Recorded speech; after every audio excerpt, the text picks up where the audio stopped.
বহুকাল আগে প্রাচীন ভারতের দক্ষিণে লঙ্কাদ্বীপে বাস করত এক রাক্ষস রাজা রাবণ, যার অশুভ উচ্চাকাঙ্ক্ষা সমগ্র বিশ্বকে জয় করার এবং আধিপত্য বিস্তারের জন্য সকলের বেদনা ও দুঃখের কারণ হয়ে উঠেছিল। এদিকে উত্তর ভারতের কোশল রাজ্যের জনগণ পরোপকারী শাসক দশরথের অধীনে সুখে শান্তিতে বাস করত। তবে কোশলের রাজধানী অযোধ্যার সবচেয়ে বড় উদ্বেগের বিষয় ছিল যে রাজা দশরথের কোনো উত্তরাধিকারী ছিল না। তখন রাজা দশরথ গুরু ঋষি বশিষ্ঠের পরামর্শে পুত্র লাভের জন্য একটি পুত্রেষ্টি যজ্ঞ অনুষ্ঠান করেন এবং ফলস্বরূপ তিনি তার 3 রানীর জন্য 4 পুত্র ও 1 কন্যা লাভের আশীর্বাদ পেয়েছিলেন। তাদের মধ্যে একজন ছিলেন রাম, এই গল্পের নায়ক। দশরথের প্রথম রানী কৌশল্যার গর্ভে জন্ম হয়। পৃথিবীতে যখনই কোনো সংকট এসেছে, ভগবান বিষ্ণু স্বর্গ থেকে অবতার রূপে অবতীর্ণ হয়েছেন তার মুক্তির জন্য। ভগবান বিষ্ণুর 10টি অবতার রয়েছে এবং রামকে তার 7ম অবতার রূপে মনে করা হয়। রামের যখন 15 বছর বয়স, তখন রাবণ তার ক্ষমতার শীর্ষে ছিলেন। রাবণের সঙ্গে তার মিত্র মারিচ ও তার মা তারকার ঘনিষ্ঠ সম্পর্ক ছিল। ঋষি বিশ্বামিত্র এবং অন্যান্য ঋষিদের জন্য এরা একটি আতঙ্ক ছিল। এরা অযোধ্যার সীমান্তের কাছে একটি জঙ্গলে বাস করত। তারা প্রতিদিন বিশ্বামিত্রের প্রার্থনায় ব্যাঘাত ঘটাত। এরকমই একটি দিনে একদিন ঋষি বিশ্বামিত্র তার শিষ্যদের নিয়ে বনে যজ্ঞ করছিলেন। ওং অগ্নিমিলে পুরোহিতম যজ্ঞস্য দেব মৃত্যুজম ঘটনারং রত্নধাতমম অগ্নি পূর্বে ভীরুষি বিরুদ্ধৌ নূত নৈরুত সদেবায়হ বক্ষতি অগ্নিনারোহী মৎস্লবৎ পোষমেব দিবে দিবে যশসম বীরবত্তমম অগ্নে যম যজ্ঞ মধ্যরম বিশ্বত পরিভূরসি স ইদ্দেবেষু গচ্ছতি অগ্নিহর্তা কবিক্রতু সত্যশ্চিত্র শ্রবস্তম দেব দেবভীরাগমত যদঙ্গ দাসুষে তমগ্নে ভদ্রম করিষ্যসি তবে তদ সত্যমঙ্গির উপতাগ্নে দিবে দিবে দোষা বস্তুধ্যা বয়ম নম ভরন্তু এমসি রাজন্তম ধরানাম গোপামিতস্য দিদিদিং বর্ধমানম সেদমে সনপিতেব সুনবেহগ্নে সুপায়ন ভব সচস্যান সস্তয়ে। সে সময় মারিচের দলবল ঋষিদের আক্রমণ করে, তাদের অনেককে হত্যা করে, অনেকে পালিয়ে যায়, যজ্ঞ পণ্ড করে দেয়। সেদিন ঋষি বিশ্বামিত্র সরজু নদীতে স্নান করে প্রার্থনা করেন, হে ভগবান বিষ্ণু, এমন কেউ নেই যে আমাদের এই যন্ত্রণা থেকে বাঁচাতে পারে। সে সময় দৈববাণী হয়, অবশ্যই পারে, তার নাম রাম, অযোধ্যার রাজা দশরথের প্রথম রাজপুত্র, অযোধ্যা নগরী।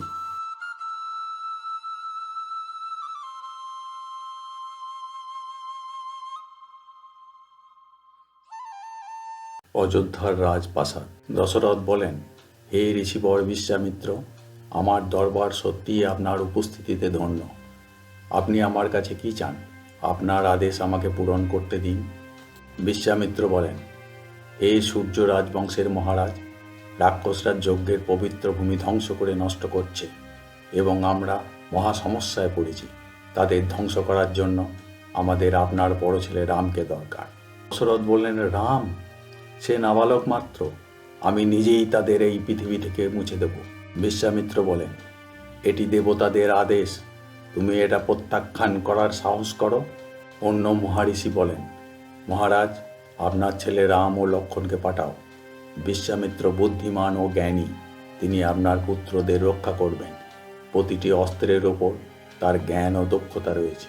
দশরথ বলেন, রাম, লক্ষ্মণ, এখানে এসো। হে ঋষি বিশ্বামিত্র, আমার ছেলেদের আপনার সঙ্গে দিলাম, কাছে রেখে দিন, তাদের নির্দেশ, জ্ঞান এবং সাহস দিন। বিশ্বামিত্র বলেন, রাজা দশরথ, তোমায় আশীর্বাদ করছি। তুমি এমন সিদ্ধান্ত নিয়েছ যা সারা বিশ্বকে রক্ষা করবে।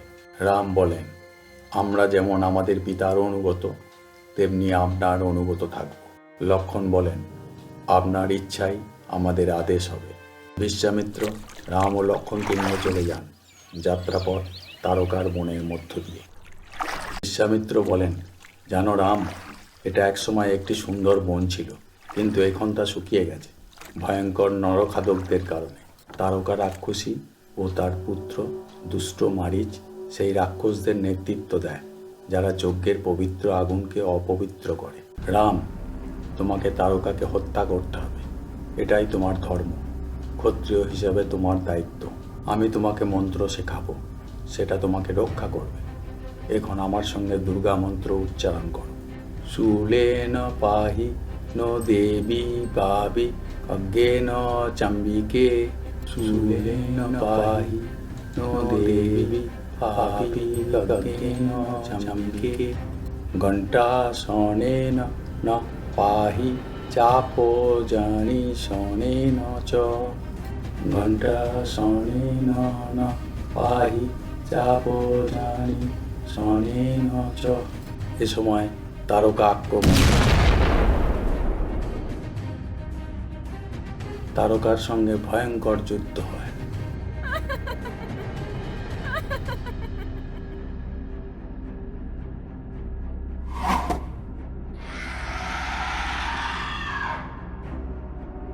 তারকার আক্রমণে লক্ষ্মণ আহত হয়। রাম আক্রমণ করতে গেলে বিশ্বামিত্র বলেন, রাম, মন্ত্র জপ করো, তারপর আক্রমণ করো। রাম মন্ত্র জপ করে তারকাকে আক্রমণ করে। তারকার মৃত্যু হয়।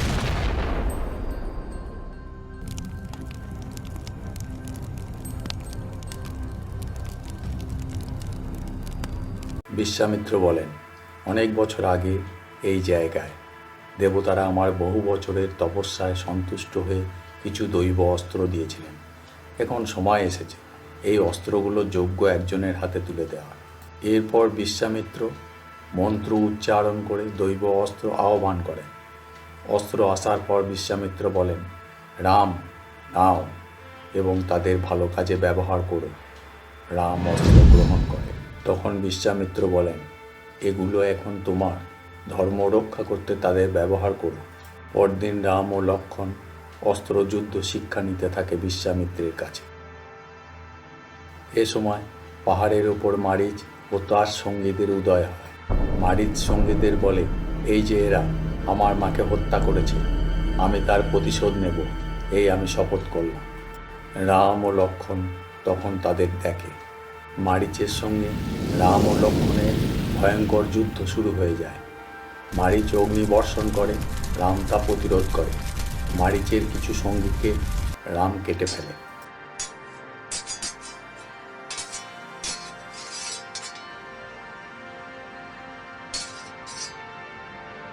রাম অবশেষে দৈব অস্ত্র ত্রিশূল প্রয়োগ করে, বাকি সঙ্গীরা মারা যায়।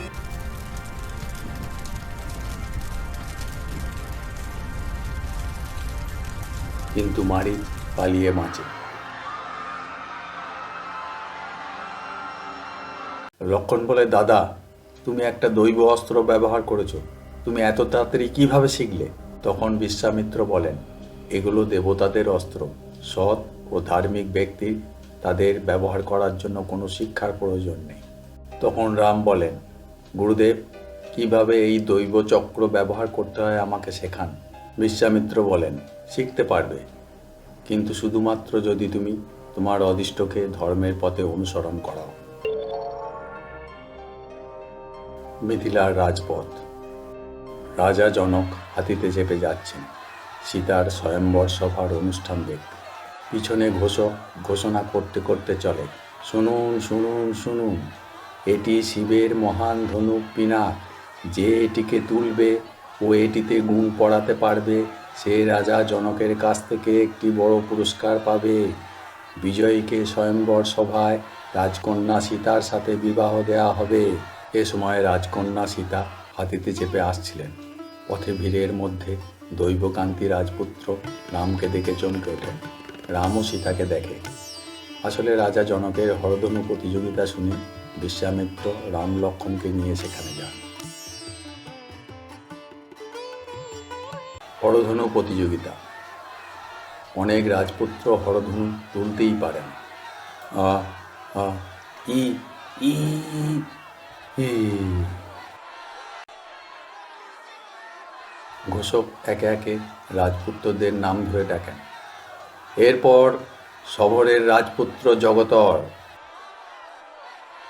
আ আ ই ই ই।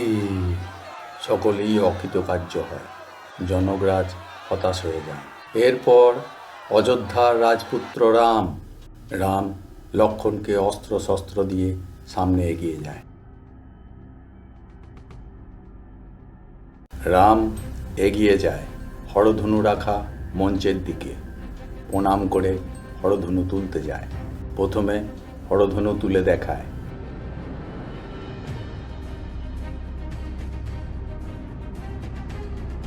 এরপর রাম হরধনুতে গুণ পড়াতে যায়।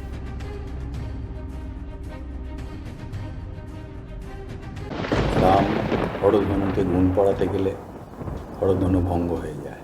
সারা মিথিলা কেঁপে ওঠে।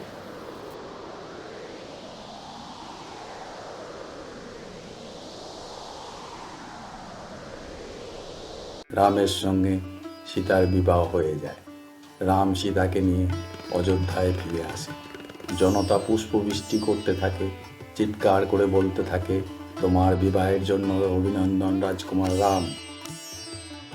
বছরের পর বছর অযোধ্যা সমৃদ্ধ হতে থাকে এবং প্রজারা রামকে খুব ভালোবাসে। রাজা ও 4 রাজপুত্ররা সুখে শান্তিতে বসবাস করে। একদিন রাজসভায় দশরথ বলেন, সকালে আমি একটি ভয়ঙ্কর অশুভ স্বপ্ন দেখেছি।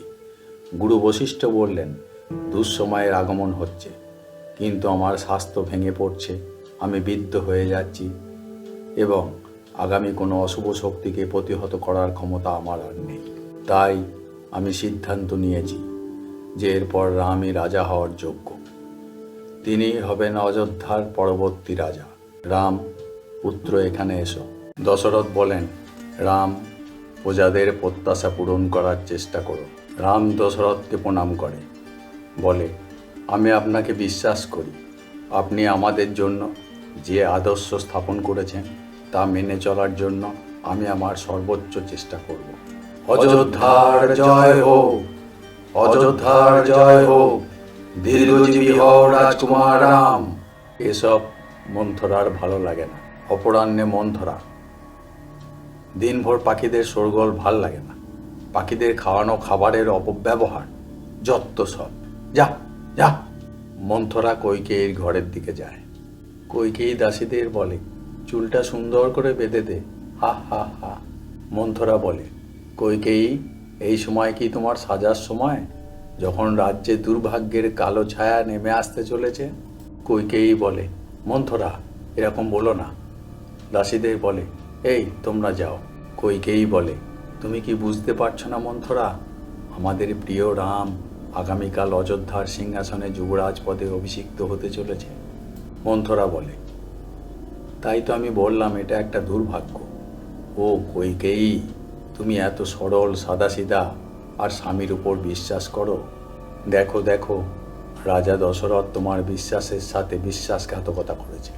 কইকেয়ী বলে, তোমার জিভে লাগাম দাও মন্থরা, আমি তোমাকে এভাবে আমার স্বামীর বিরুদ্ধে খারাপ কথা বলতে দেব না। মন্থরা বলে, ঠিক আছে, একবার ভেবে দেখো, কেন রাজা ভরতকে এ সময় এখান থেকে দূরে সরিয়ে দিয়েছেন? এটা ইচ্ছাকৃতভাবে, রাজ্যাভিষেকের আগে। কেন কেন বলো? আমি আশ্চর্য কেন সে এটা করেছে। কৌশল্যা রাজাকে পরামর্শ দিয়েছে। হ্যাঁ, সে জানে তুমি রাজার প্রিয় রানী, আর কৌশল্যা তোমাকে ঘৃণা করে, তুমি তার থেকে সুন্দরী বলে ঈর্ষা করে। কইকেয়ী মানসিকভাবে ভেঙে পড়ে, বলে, এখন আমি কি করতে পারি? মন্থরা বলে, এজন্য তুমি অনুগত থেকে এবং চতুরভাবে সমস্ত কিছু ত্যাগ করে তাকে বুঝিয়ে দাও। কইকেয়ী কান্নাকাটি করছে। খবর শুনে সেদিন সন্ধ্যায় দশরথ কইকেয়ীর মহলে যান দেখা করতে। দশরথ বলেন, কি হয়েছে এমন শুভ সময়ে, রাতে কেন এত দুঃখ, রাগ, অভিমান? কি করতে হবে বলো, আমাকে বলো। কইকেয়ী বলে, মহারাজ, আপনার কি মনে আছে যখন আপনি কয়েক বছর আগে যুদ্ধে আহত হয়েছিলেন। আমি আপনাকে নিরাপদে নিয়ে গিয়েছিলাম ও শুশ্রূষা করে সুস্থ করে তুলেছিলাম, এবং আপনি আমায় 2টি বর পূরণ করার প্রতিশ্রুতি দিয়েছিলেন।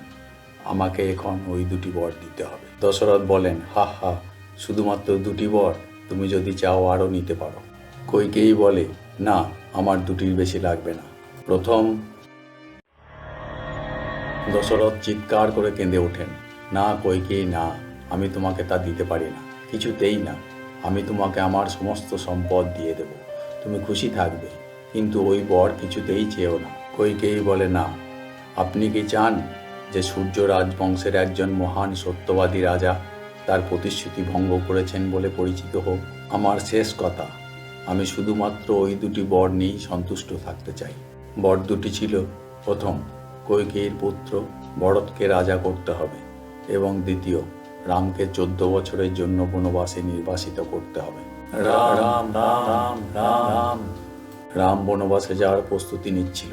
এদিকে লক্ষ্মণ ছুটে আসে রামের কাছে, বলে, দাদা, আপনি কি প্রজাদের আওয়াজ ক্রন্দন শুনতে পাচ্ছেন না?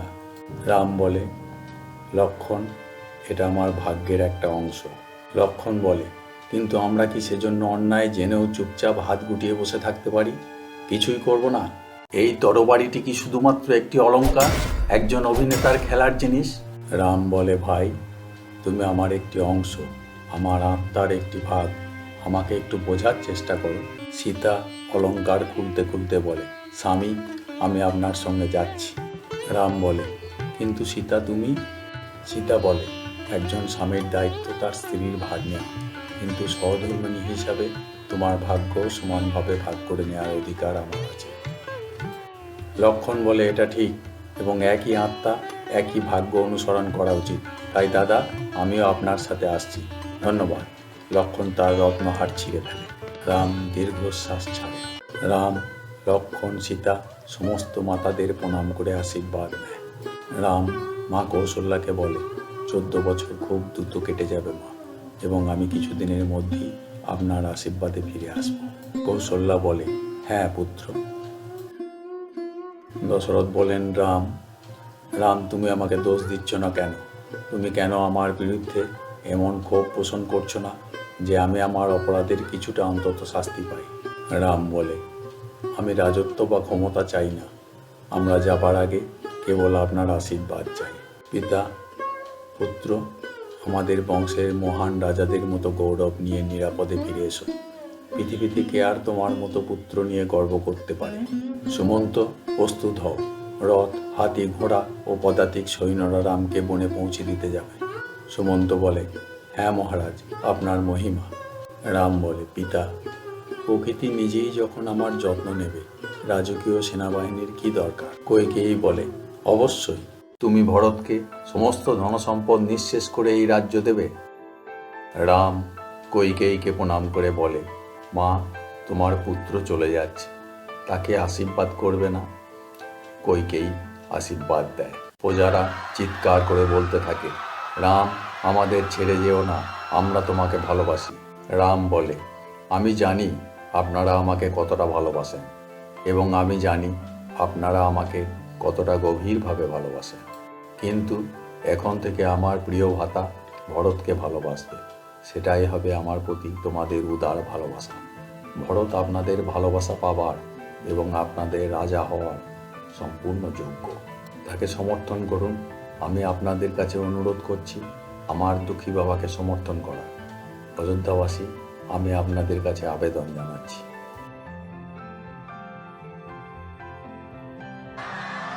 রাম চলে যায়।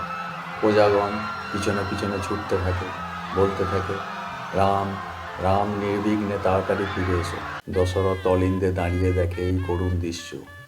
ও রাম বলে অচৈতন্য হয়ে পড়ে যায়।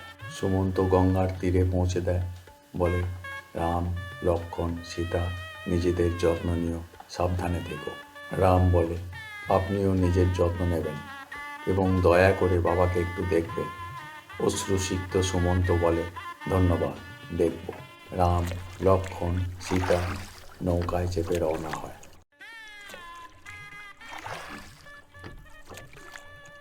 রাম, সীতা দেখে সুমন্ত জলে দাঁড়িয়ে আছে এদিকে চেয়ে। সীতার চোখে জল এসে যায়।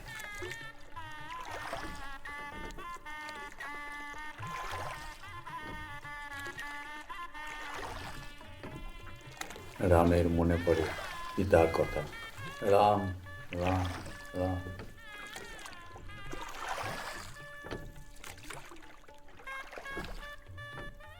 6 মাস পরে একদিন রাজা দশরথের প্রাসাদে অন্ধকার নেমে আসে। রাম রাম, তোমার বাবাকে ক্ষমা করো। রাম। গুরু বশিষ্ঠ বলেন, তিনি এই জগতের দুঃখ কষ্ট থেকে মুক্তি পেলেন। সারা প্রাসাদে ক্রন্দন ও বিষাদ গ্রাস করে। কেকেয় রাজপ্রাসাদ। ভরত তখন মামার বাড়ি কেকেয় রাজ্যে দাদুর কাছে ছিলেন। দশরথের মৃত্যুর পর কেকেয় রাজ্য থেকে ভরতকে অযোধ্যায় ফিরিয়ে আনতে দূত যায়। ভরত ফিরে আসে।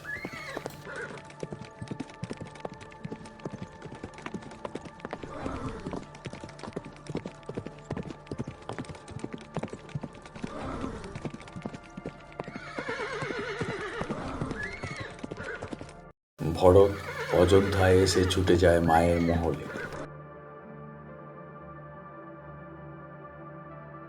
ভরত বলে, মা মা, এটা কি সত্যি? কিভাবে হলো? কইকেয়ী বলে, ও ভরত, তুমি শেষ পর্যন্ত আসতে পেরেছ? ভরত বলে, বলো মা, এটা কি সত্যি বাবা মারা গেছেন? কইকেয়ী নীরব থাকে। ভরত বুঝে যায়, বলে, হে ভগবান, এটা তাহলে সত্যি। অবশেষে কইকেয়ী বলে, হ্যাঁ, এটা সত্যি, কিন্তু তিনি তোমার জন্য একটি মহান সম্মান রেখে গেছেন। কইকেয়ী ভরতকে কানে কানে বলে সমস্ত ঘটনা। ভরত শুনে ক্ষিপ্ত হয়ে যায়। মাকে বলে, এটা তুমি কি করলে? মাকে ধাক্কা দিয়ে ফেলে দেয়। বলে, তুমি কি করে হলে নিকৃষ্ট এক হৃদয়হীন নারী? হায়, কে আমার ভালো মায়ের মনকে বিকৃত বিষাক্ত নীচ করে তুলেছে? জানতে চাই সে কে? এ সময় শত্রুঘ্ন মন্থরাকে টানতে টানতে নিয়ে আসে। বলে, ভাই দেখো, এই সেই দুষ্ট ডাইনি যে আমাদের মায়ের মনে শয়তানির বীজ বুনেছে। মন্থরা কাঁদতে থাকে, বলে, আমাকে ক্ষমা করো ভরত, আমি শুধু তোমার ভালো হবে ভেবে করেছিলাম। মন্থরাকে ছুঁড়ে ফেলে দেয়। মন্থরা কাঁদতে থাকে। শত্রুঘ্ন ক্ষিপ্ত হয়ে যায়, বলে, নাটক বন্ধ করে কুনি। শত্রুঘ্ন তরবারি বার করে বলে, এই মুহূর্তে আমি তোমার নোংরা মস্তিষ্ককে 2 ভাগে বিভক্ত করব। ভরত শত্রুঘ্নের হাত ধরে ফেলে, বলে, যথেষ্ট হয়েছে, আর নয়। ওর রক্ত দিয়ে আমাদের পৈতৃক তলোয়ারকে অপবিত্র করো না।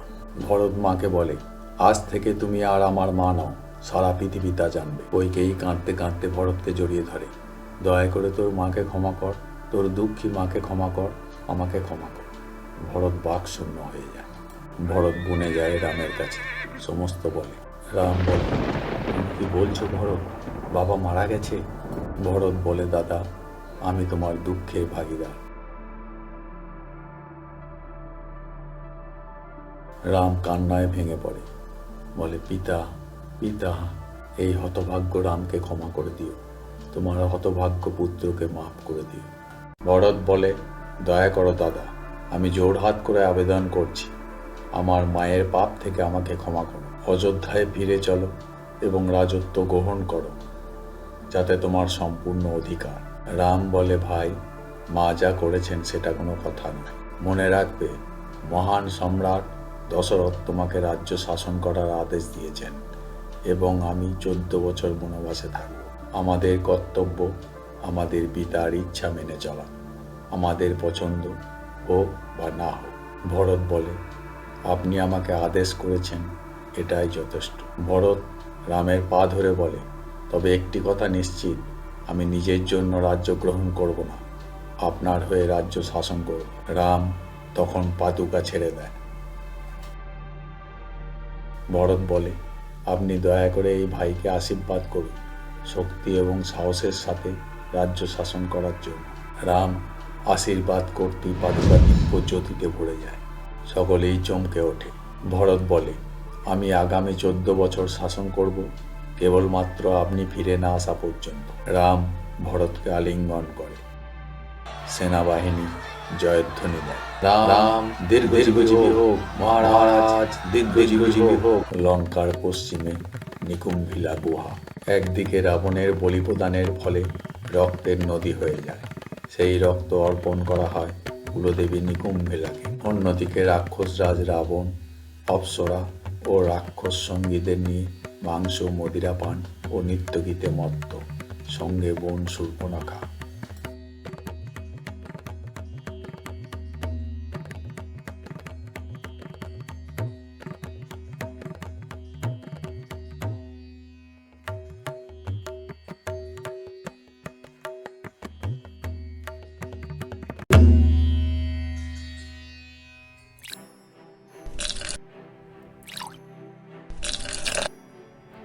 এ সময় রাবণের প্রধানমন্ত্রী ছুটে আসে। রাবণ বলে, এই অসময়ে আমার প্রধানমন্ত্রী, এখানে কি সংবাদ নিয়ে এসেছ? প্রধানমন্ত্রী বলে, মহারাজ, দণ্ডকারণ্য বনে কিছু ধার্মিক পুণ্যাত্মা কুটির বানিয়ে আশ্রমে থাকতে শুরু করছে। মনে হচ্ছে তারা দৈব শক্তির অধিকারী। গুপ্তচরেরা খবর এনেছে তাদের মধ্যে একজন অযোধ্যার রাজকুমার রাম। শূর্পণখা রাবণকে বলে, ও, এই রাম খুব সুদর্শন ছেলে, তাই না? রাবণ বলে, আমি শুনেছি এই রাম একজন কাপুরুষ বলে, যাকে তার নিজের লোকেরা নির্বাসনে পাঠিয়েছে। মহামন্ত্রী বলে, এটা ঠিক, কিন্তু মহারাজ, দেরি না করে আমাদের কিছু করতে হবে। কে জানে, না হলে আমাদের কোনো বড় ক্ষতি হয়ে যেতে পারে। শূর্পণখা আনন্দে অধীর হয়ে বলতে থাকে, ও রাম, আমি তোমাকে দেখার জন্য অপেক্ষা করতে পারছি না। পঞ্চবটী বনে রাম ও লক্ষ্মণ কুটির নির্মাণে ব্যস্ত।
রাবণের ছোট বোন সুন্দরী রমণীর ছদ্মবেশে পঞ্চবটিতে আসে রামকে প্রলুব্ধ করতে। শূর্পণখা রামকে বলে, ও রাম, আমি শূর্পণখা। রাম, তুমি খুব সুন্দর, শক্তিশালী এবং সুদর্শন। আমি তোমাকে বিয়ে করার সিদ্ধান্ত নিয়েছি। রাম বলে, আহা, আপনার ইচ্ছা আমার আদেশ হতে পারে, কিন্তু সেটা আমার স্ত্রী সীতার জন্য নয়। তুমি বরং আমার ভাইয়ের কাছে যাও, লক্ষ্মণ, তিনিও খুব শক্তিশালী এবং সুদর্শন। শূর্পণখা ছুটে যায় লক্ষ্মণের কাছে। লক্ষ্মণ তখন ঘরের চাল ঠিক করছিল। বলে, উহু, কি সুদর্শন! লক্ষ্মণ তার বাচালতা দেখে বিক্ষুব্ধ ছিল। মজা করে বলে, আমি আপনার আগ্রহ নিয়ে বলি, আমি রামের থেকে সব ক্ষেত্রেই দ্বিতীয়, এবং আমি মনে করি না যে আপনি দ্বিতীয় সেরাকে পছন্দ করতে এসেছেন। শূর্পণখা বলে, হ্যাঁ, তুমি ঠিক বলেছ। রামের দিকে ঘুরে বলে, আমি শুধুমাত্র সর্বশ্রেষ্ঠ পাত্রকেই জীবনসঙ্গী হিসাবে চাইব। রামের সঙ্গে সীতাও এসেছিল। রাম হাসতে হাসতে বলে, ঠিক আছে, আমি আপনাকে পরিচয় করিয়ে দিচ্ছি, ইনি আমার স্ত্রী সীতা। সীতা নমস্কার করে। শূর্পণখা ক্ষিপ্ত হয়, বলে, তোকে শেষ করে দেব। নিজের স্বরূপ ধারণ করে সীতাকে মারতে যায়। রাম ছাড়াতে যায়, রাম ছাড়িয়ে দিয়ে ঠেলে দেয়। তা দেখে ক্রুদ্ধ লক্ষ্মণ চালের উপর থেকে অসি ছুঁড়ে শূর্পণখার নাক কেটে দেয়। শূর্পণখা পলায়ন করে। মহামৃত্যুঞ্জয় মন্ত্র, ওম ত্র্যম্বকং যজামহে সুগন্ধিং পুষ্টিবর্ধনং উর্বারুকমিব বন্ধনান মৃত্যুমূর্চ্ছয় মাহমিতাৎ রাবণ পূজার ঘরে ছিল। শূর্পণখা কাঁদতে কাঁদতে ছুটে রাবণের কাছে যায়। রাবণ বলে, কি হয়েছে? রাবণের স্ত্রী বলে, ওহো, আমাদের ছোট বোন, কি হয়েছে? সব শুনে রাবণ হুঙ্কার ছাড়ে, তুমি বলতে চাচ্ছ যে অযোধ্যার সেই তুচ্ছ রাজপুত্র, সে তোমাকে আক্রমণ করেছে? রাম, তুমি একটা তুচ্ছ যুবরাজ। শূর্পণখা বলে, সে একটা সুন্দরী রাজকুমারী পেয়ে বড় অহংকারী হয়েছে। সেবাদাসীরা ও রাবণের স্ত্রী মন্দোদরী শূর্পণখার শুশ্রূষা করে। ক্ষিপ্ত দশানন তার স্বরূপ ধারণ করে। রাবণ বলে, চিন্তা করো না বোন, আমি এই ক্ষুদ্র মানুষগুলোকে টুকরো টুকরো করে সকালের প্রাতরাশ করব। সেনাপতি, এখনই কুম্ভকর্ণকে বলো আমি বলেছি রামকে আক্রমণ করতে, এক্ষুনি বেরিয়ে পড়তে বলো। কুম্ভকর্ণ তখন ঘুমোচ্ছিল। তাকে তোলার জন্য প্রচুর বাদ্যযন্ত্র তার কানের কাছে বাজানো হতে থাকে, কিন্তু তার ঘুম ভাঙানো যায় না।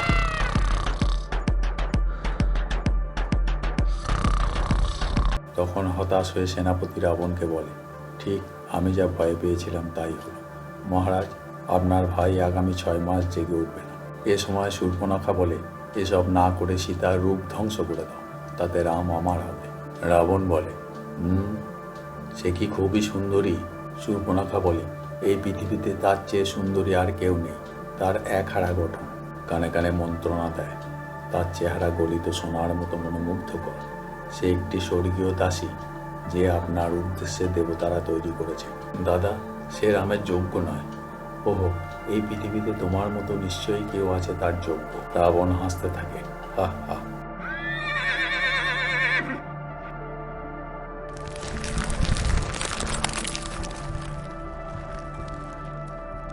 পরদিন রাবণ প্রাসাদ থেকে রথ নিয়ে বেরিয়ে পড়ে।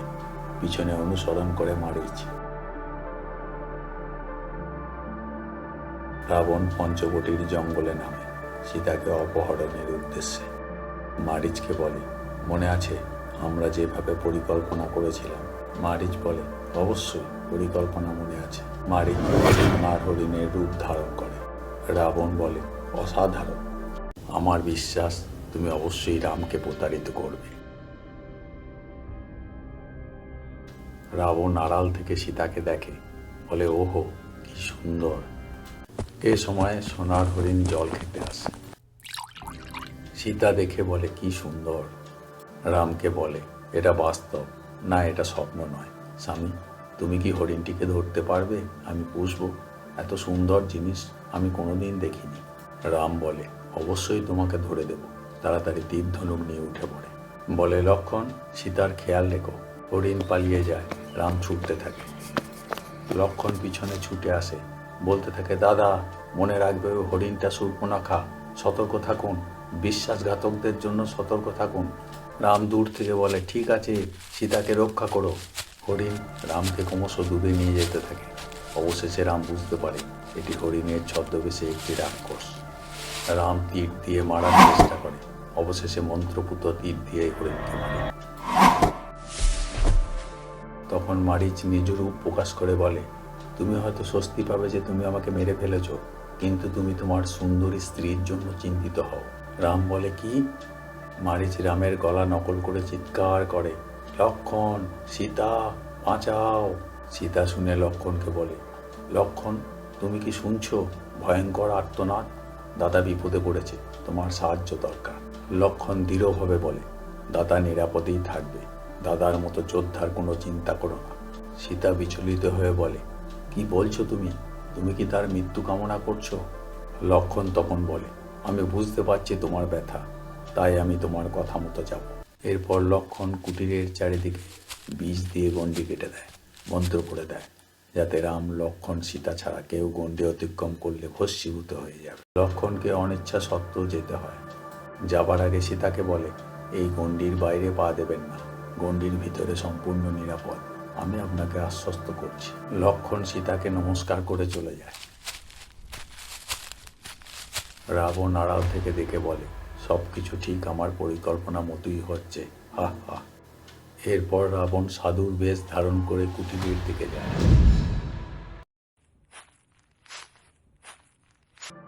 ওম নমঃ শিবায় আওয়াজ শুনে সীতা ঘর থেকে বেরিয়ে আসে। রাবণ বলে, হে মহিষী নারী, ক্ষুধার্ত সাধুকে নিজ হস্তে কিছু ভিক্ষা দান করো। সীতা ঘর থেকে কিছু ফলমূল নিয়ে আসে। বলে নিন। রাবণ গণ্ডি পেরোতে গেলে অগ্নি প্রজ্বলন হয়। রাবণ পিছিয়ে যায়, বলে আশ্চর্য, কেউ তোমাকে রক্ষা করার জন্য গণ্ডি দিয়েছে, আমি তা অতিক্রম করতে পারি না, কিন্তু তুমি পারো। সীতা বলে, আমি তা পারবো না। রাবণ ক্রুদ্ধ হয়, বলে তুমি যদি এই অভুক্ত সাধুকে উপবাসী রাখো তাহলে তোমার পিতৃ ও শ্বশুরকুল ধ্বংস হয়ে যাবে, অভিশাপ দিচ্ছি। হে মহিষী নারী। সীতা ভীত হয়ে গণ্ডি অতিক্রম করে ভিক্ষা দিতে যায়। রাবণ তন্ত্র বলে সীতাকে অচেতন করে দেয়। রাবণ সীতাকে তুলে নেয়। সীতার হরিণ কাপড় ধরে টানে। রাবণ লাথি মারে হরিণকে। লক্ষ্মণ রামের কাছে পৌঁছায়। রাম বলে, লক্ষ্মণ তুমি এখানে? সীতাকে একা রেখে এখানে কেন আসলে? লক্ষ্মণ বলে, তোমার চিৎকার শুনে তিনিই আমাকে এখানে আসতে বাধ্য করলেন। রাম মাথায় হাত দিয়ে বলে, ওহো, ওটা আমার কণ্ঠস্বর অনুকরণ করা একটি রাক্ষসের কণ্ঠস্বর ছিল। আমি ভয় পাচ্ছি, কিছু খারাপ ঘটতে পারে, যত তাড়াতাড়ি সম্ভব ফিরে চলো। রাবণ সীতাকে আকাশপথে নিয়ে যেতে থাকে। সীতার জ্ঞান ফেরে, চিৎকার করে, বাঁচাও বাঁচাও, রাম রাম উদ্ধার করো, লক্ষ্মণ লক্ষ্মণ বাঁচাও। জটায়ু গাছের উপর থেকে দেখে, বলে, সীতা আমি যাচ্ছি। জটায়ু রাবণকে আক্রমণ করে।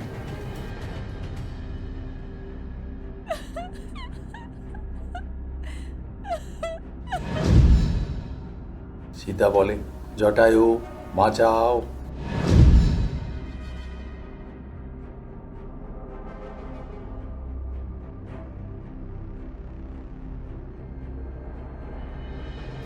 রাবণ তরবারি দিয়ে জটায়ুর ডানা কেটে দেয়। রাবণ বলে, এখন কেউ তোমাকে বাঁচাতে পারবে না। রাম কুটিরে গিয়ে দেখে সীতার ছিন্ন মালা পড়ে আছে। ক্রুদ্ধ হয়, বলে, আমাকে প্রতারিত করেছে, আমাকে প্রতারিত করে আমার স্ত্রীকে অপহরণ করেছে, আমার অনুপস্থিতির সুযোগ নিয়েছে। লক্ষ্মণ, আমি শপথ করে বলছি, আমি প্রতিশোধ নেব। আমি অপরাধীকে বিশ্ব ব্রহ্মাণ্ডের শেষ প্রান্ত পর্যন্ত অনুসরণ করব। আমি তাকে খুঁজে বের করব। লক্ষ্মণ বলে, দাদা শান্ত হন। আপনি সর্বদা বলেন যে রাগ ন্যায় বিচারের সঠিক পথ নয়। আপনার হৃদয়ে কেবল বিশ্বের সব ভালো আছে। রাগ দিয়ে আপনার বুদ্ধিকে মেঘে ঢেকে ফেলতে দেবেন না। রাম বলে, ঠিক ঠিক বলেছ লক্ষ্মণ। এই অবস্থায় ভাই তোমার নেতৃত্ব দেওয়ার সময়, এবং আমি তোমাকে অনুসরণ করব। হরিণটিকে ছটফট করতে দেখে রাম বলে, লক্ষ্মণ, এই নিরীহ প্রাণীটি কি আমাদের সীতা সম্পর্কে কিছু বলার চেষ্টা করছে? লক্ষ্মণ হরিণের কাছে বসে পড়ে। লক্ষ্মণ বলে, এ হয়তো বলতে চাচ্ছে কোন পথে নিয়ে গেছে, তাড়াতাড়ি চলো। আকাশপথে সীতা চিৎকার করে, রাম বাঁচাও। সীতা একটি পুরলি নিচে ফেলে দেয়, যা একটি গাছের ডালে পড়ে। একটি হনুমান পুরলিটি নিয়ে যায়। রাম লক্ষ্মণ জটায়ুর দেখা পায়।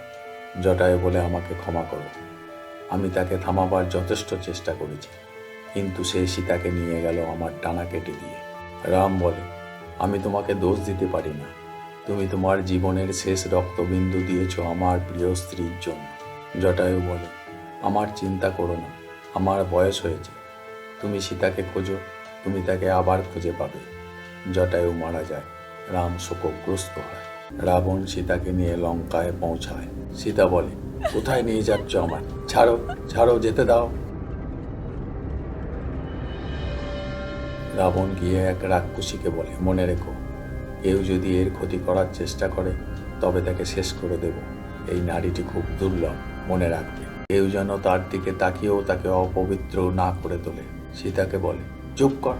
রাক্ষসী বলে, মহারাজ, আমাকে কি করতে হবে? রাবণ বলে, আমি তোমাকে তার রক্ষক নিযুক্ত করছি। অশোক বনে সে যা চাইবে তাই দেবে।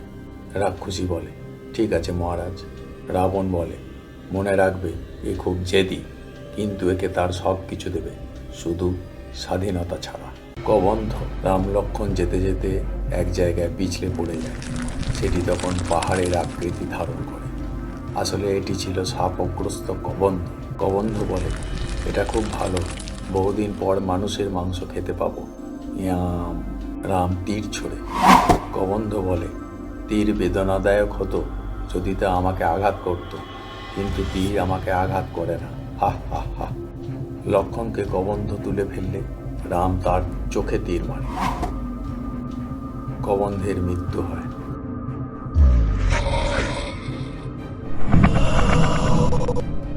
মৃত্যুর পর অভিশপ্ত রাক্ষস কবন্ধ তার পূর্ব গান্ধর্ব রূপ ফিরে পায়।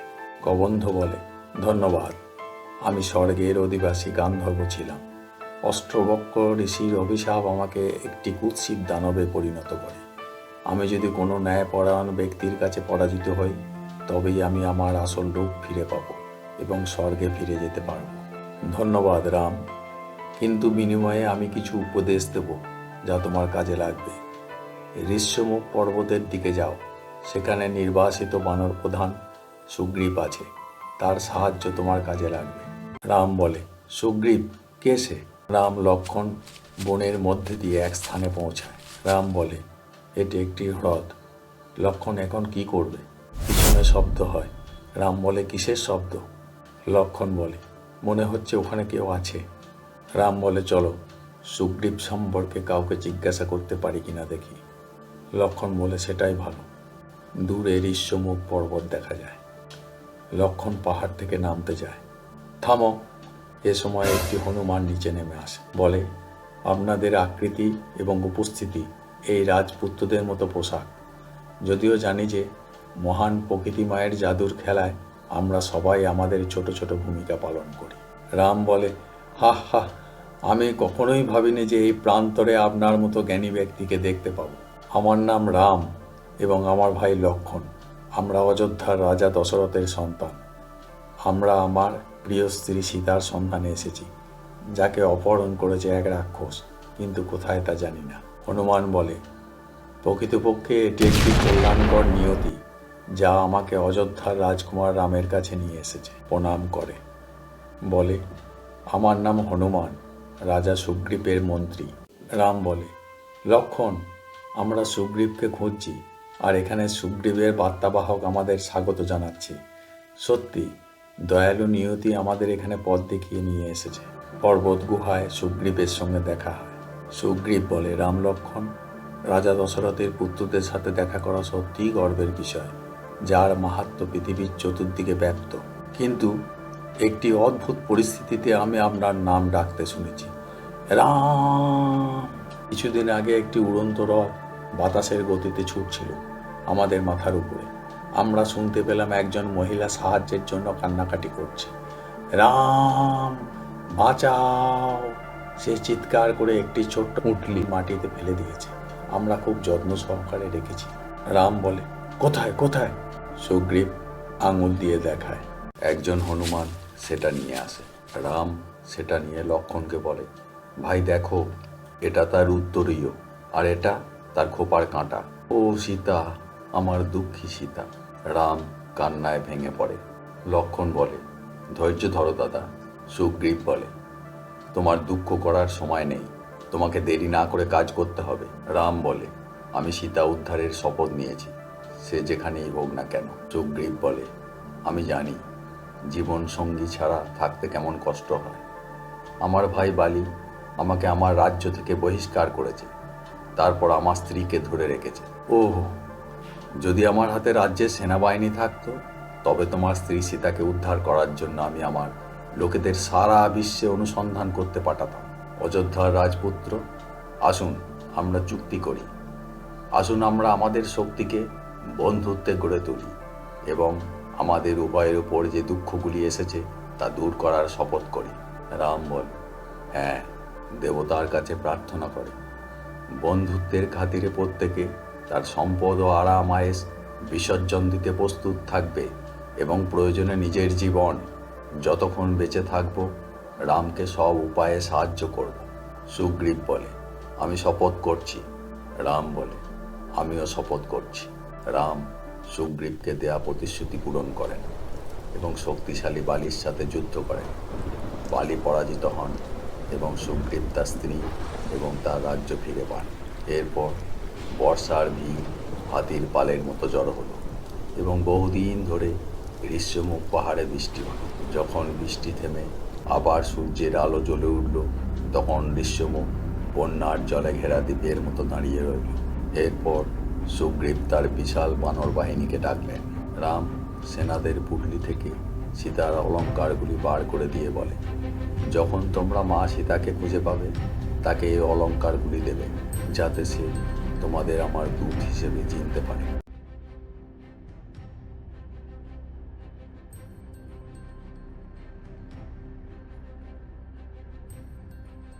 হনুমানকে অঙ্গুরীয় দেয়,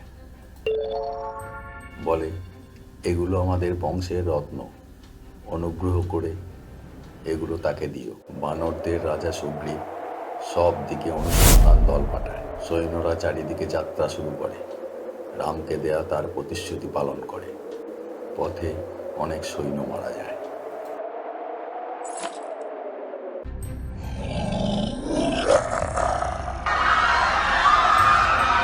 হনুমান একদিন সৈন্য নিয়ে যখন পিপাসার্ত হয়ে বসে আছে, তখন একটি পাখি উড়ে যায়। দেখো দেখো, একজন সৈন্যদের বলে, যদি একটি পাখি ওখান থেকে বেরিয়ে আসে তবে ভিতরে নিশ্চয়ই জল থাকতে পারে। সকলেই বলে, হ্যাঁ হ্যাঁ, সম্ভবত আমরা সেখানে জল খুঁজে পাবো। সকলে একটি বড় পাথরকে সরায়।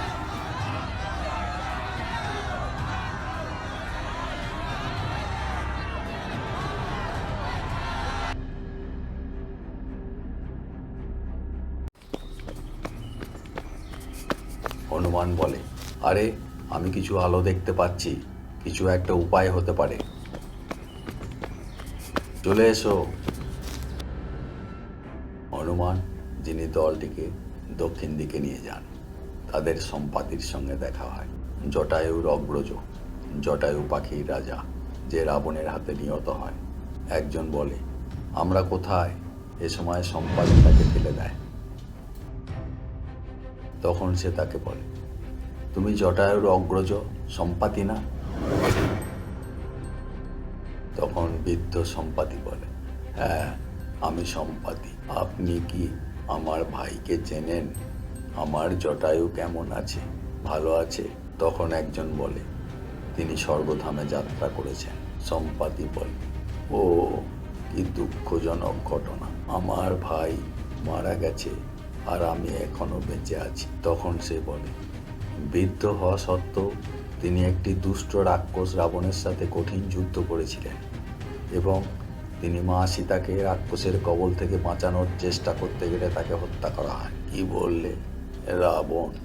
যদি আমি জানতাম সে আমার ভাইকে হত্যা করেছে, তবে আমি তাকে কখনো অক্ষত অবস্থায় এই জমির ওপর দিয়ে উড়ে যেতে দিতাম না। হ্যাঁ, রাবণ এখান দিয়ে উড়ে গেছে। দেখো, সমুদ্রের ওপারে লঙ্কা, ওখানে আছে রাবণ ও বন্দি মা সীতা। লঙ্কা দিয়ে, আরে, আমরা যদি সমস্ত সৈন্য নিয়ে সমুদ্র পাড়ি দিই তাহলে আমাদের হাজার হাজার নৌকোর প্রয়োজন হবে। দেখো, আমি এখন বৃদ্ধ, যদিও যৌবনে আমি 21 বার পৃথিবী প্রদক্ষিণ করেছি, কিন্তু এখন আমাদের মধ্যে একজনই এই কাজটি করতে পারে। যখন তুমি বালক ছিলে, উদীয়মান সূর্যকে সোনার ফল বলে বিশ্বাস করতে। তুমি একবার উড়ে গিয়েছিলে এটিকে গিলে খাবার জন্য। তোমার দুর্দান্ত ক্ষমতা ছিল, কিন্তু তুমি তার প্রয়োগ করতে জানো না। ব্রহ্মাণ্ড তোমাকে তখন ভয় পেয়েছিল এবং সেই থেকে তোমাকে মন্ত্রের অধীনে রাখা হয়েছে, যা তোমার দৈব ক্ষমতাকে বেঁধে রেখেছে। এখন সময় এসেছে আমাকে তোমার দৈব ক্ষমতাকে মুক্ত করা। শুধুমাত্র তুমি তোমার ঐশ্বরিক শক্তি দিয়ে সাগর পাড়ি দিতে পারো। শুধুমাত্র তুমি লঙ্কায় পৌঁছে মা সীতাকে খুঁজে পাবে। ও ও মনোজবং মারুততুল্য বেগং জিতেন্দ্রিয়ং বুদ্ধিমতাং বরিষ্ঠং ভ্রাতাত্মজং বানরযূথমুখং শ্রীরাম দূতং শরণং প্রপদ্যে। ওম দক্ষিণমুখায় পঞ্চমুখ হনুমতে करालवदनाय। ওম পূর্বকোপিমুখায় পঞ্চমুখ হনুমতে টং টং টং টং টং সকল শত্রু সংহারানায় সাহা। হনুমান দৈব ক্ষমতার অধিকারী হয়ে বিশাল আকৃতি ধারণ করে, নিজেই আশ্চর্য হয়ে যায়।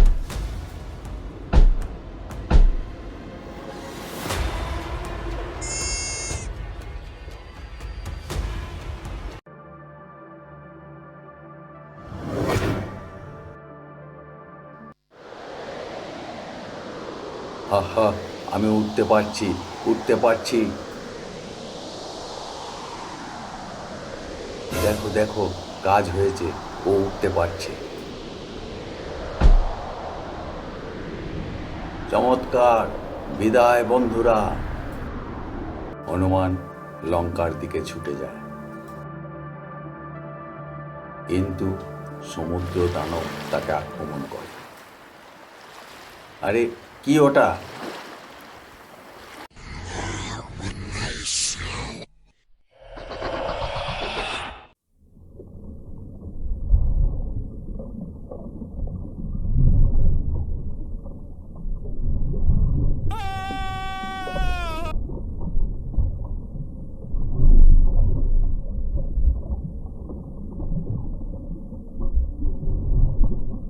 উহুম, আমি কোথায়? এখান থেকে বেরোতে হবে, যাই। ওহো!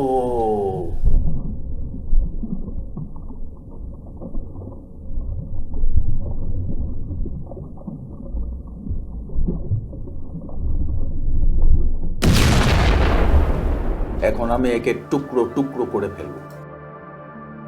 প্রচণ্ড যুদ্ধের পর হনুমান দৈত্যটিকে টুকরো টুকরো করে লঙ্কা দ্বীপের দিকে এগিয়ে যায়।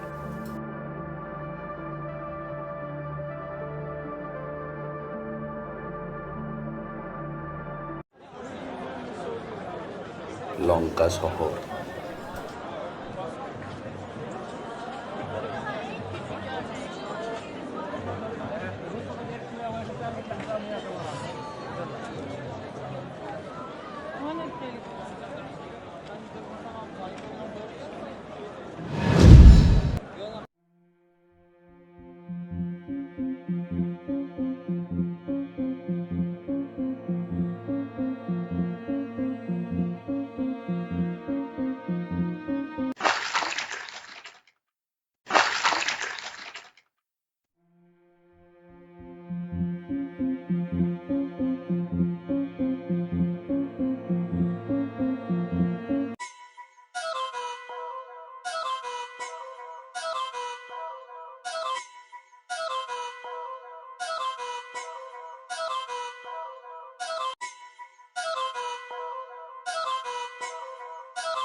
কিন্তু এখানে কোথায় পাবো সীতামাকে?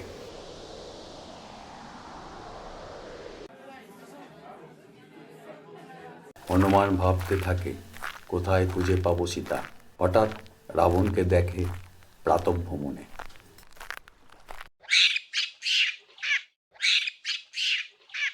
হনুমান ক্ষুদ্র হয়ে তার পিছু নেয়।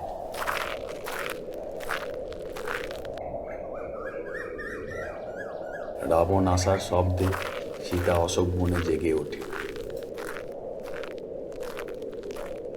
রাবণ বলে, হুম, বাহ, তুমি জেগে গেছো। আমার দিন তখনই শুরু হয় যখন আমি তোমার মুখের সৌন্দর্য দেখি। কিন্তু তুমি আমার দিকে ফিরেও তাকাও না। তুমি কি জানো না আমি তোমার ভালোবাসার জন্য পাগল? সম্ভবত আমার রামের মাথা কেটে উপহার দেওয়া উচিত। নর্তকীরা বলে, আপনি আবার তাকে দেখতে এসেছেন? তাকে একা ছেড়ে দিন মহারাজ। আসুন এখানে, গান করি, নাচ করি, আসুন আনন্দ করি। রাবণ বলে, আর মাত্র অল্প সময় বাকি। প্রতিশ্রুত বছর শীঘ্রই শেষ হবে।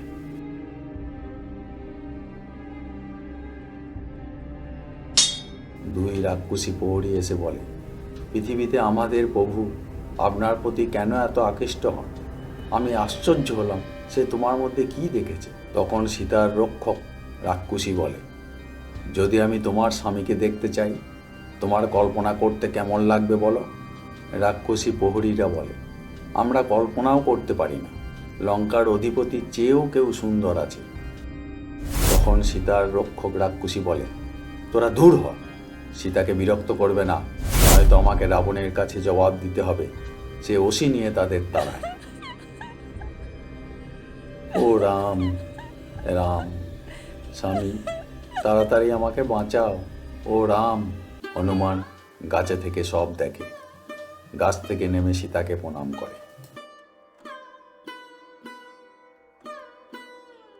সীতা তাকেও রাক্ষস মনে করে ভয় পায়।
অবশেষে সীতা বুঝতে পারে হনুমান রামের দূত।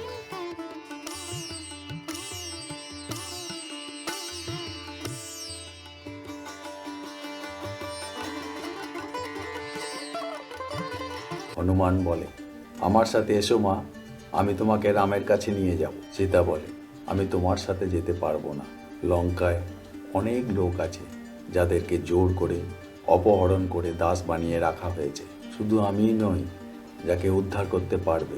হনুমান বলে, আমি বুঝেছি মা, আমি তবে এখন যাচ্ছি।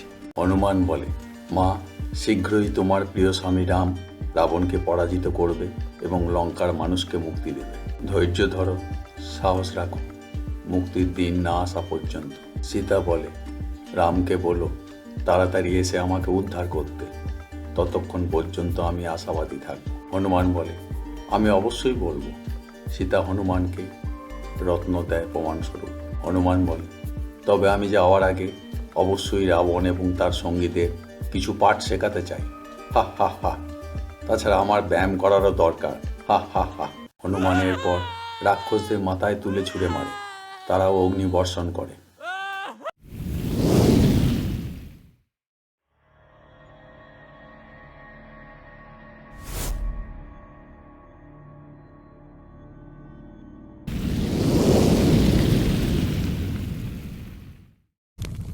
হনুমানের কিছু হয় না।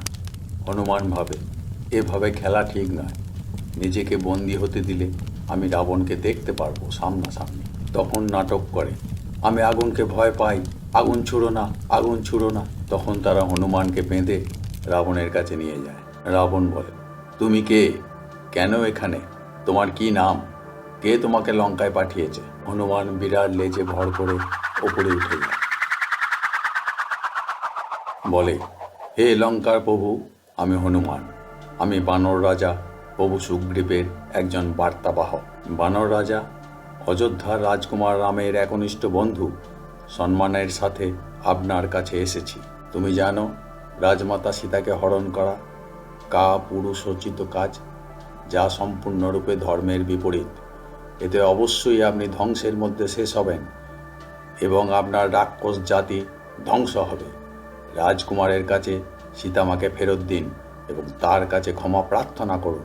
রাবণ বলে, মেরে ফেলে একে। বিভীষণ বলে, দাদা, রাজ্যের আইন অনুসারে আপনি তার মর্যাদাহানি করতে পারেন বা একজন বার্তাবাহককে চাবুক মারতে পারেন, কিন্তু তাকে হত্যা করা? রাবণ বলে, কেন? এমন একটি জন্তুকে হত্যা করতে দোষ কি? বিভীষণ বলে, আপনি যদি তাকে হত্যা করে দেন তবে আমাদের আসল শত্রুকে এখানে আনার কি সুযোগ থাকবে? রাবণ বলে, ঠিক আছে, তাহলে আগে তার লেজে আগুন লাগাও, তারপর তাকে তাড়াও। হনুমানের লেজে আগুন ধরিয়ে দেওয়া। হনুমান বলে, ও কি গরম, আমাকে পোড়াচ্ছে, আগুন আগুন আগুন আগুন। হনুমান লাফালাফি করে, আগুন ছড়িয়ে পড়ে।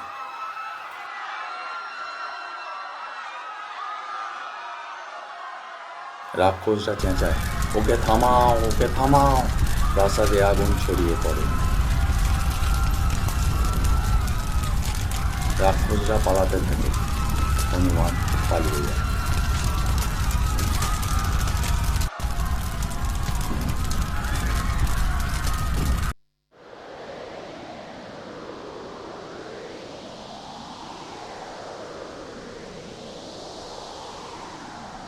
পরদিন সকালে বিভীষণ রাবণকে বলে, দাদা, আমি ভিক্ষা চাইছি, সীতাকে রামের কাছে ফিরিয়ে দাও।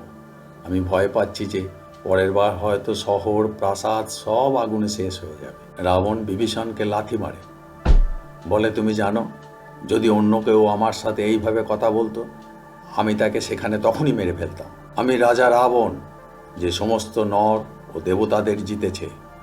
তুমি আশা করো যে আমি একজন সামান্য রাজকুমারের ভয়ে কাঁপতে থাকবো? দূর হও, আমার চোখের সামনে থেকে দূর হও। বিভীষণ দুঃখ পায়। ওদিকে সমুদ্রের ধারে রাম ও বানর সেনারা চিন্তিত হয়ে বসে আছে। হনুমান বলে, আমি পারব, কিন্তু এত সৈন্য নিয়ে কিভাবে সমুদ্র পার হব? একজন বলে, এই মহান সৈন্যদের পার হতে আমাদের হাজার হাজার নৌকা লাগবে, না হলে আমরা একটি সেতু নির্মাণ করতে পারি। অন্যজন বলে, সেতু? তুমি কি জানো এত দীর্ঘ সেতু বানাতে কত বছর লাগবে? হনুমান বলে, যদি শুধুমাত্র মা সীতাকে উদ্ধার করা হতো, তবে আমি লঙ্কায় উড়ে যেতাম এবং খুব সহজেই কাজটি সম্পন্ন করতে পারতাম। রাম বলে, আমাদের শুধু সীতা নয়, অন্যদেরও উদ্ধার করতে হবে, রাবণকে ধ্বংস করতে হবে, তা না হলে পৃথিবীতে স্থায়ী শান্তি থাকবে না। হনুমান চিন্তিত হয়। এ সময় একজন দৌড়ে আসে, বলে, সবাই শোনো, রাবণের ভাই বিভীষণ নামে এক রাক্ষস আশ্রয় প্রার্থনা করতে এসেছে। এ সময় বিভীষণ এসে রামকে প্রণাম করে। হনুমান বলে, তার ভাইয়ের সাথে মতান্তর হয়েছে। রাবণের প্রাসাদে সে আমাকে রক্ষা করেছিল, আমি তার সততা দেখেছি, তার আমাদের বাহিনীতে যোগদানে আমি কোনো দোষ দেখি না। রাম বলে, আমি হনুমানের সাথে একমত, তুমি এখন বন্ধুদের সঙ্গে থাকতে পারো। বিভীষণ রামকে প্রণাম করে বলে, আমাকে আশীর্বাদ করুন হে প্রভু, আমি আপনাদের আলোচনা শুনেছি যে কিভাবে লঙ্কা অতিক্রম করতে হবে। আমি আপনাকে সমুদ্র দেবতার কাছে প্রার্থনা করার পরামর্শ দিতে চাই এবং তার সাহায্যের জন্য তাকে জিজ্ঞাসা করুন। রাম বলে, এটা ভালো উপদেশ বিভীষণ। 7 দিন 7 রাত ধরে রাম সমুদ্র দেবতার কাছে প্রার্থনা করে। 8ম দিন প্রভাতে সমুদ্র দেবতা শান্ত হন, আত্মপ্রকাশ করেন।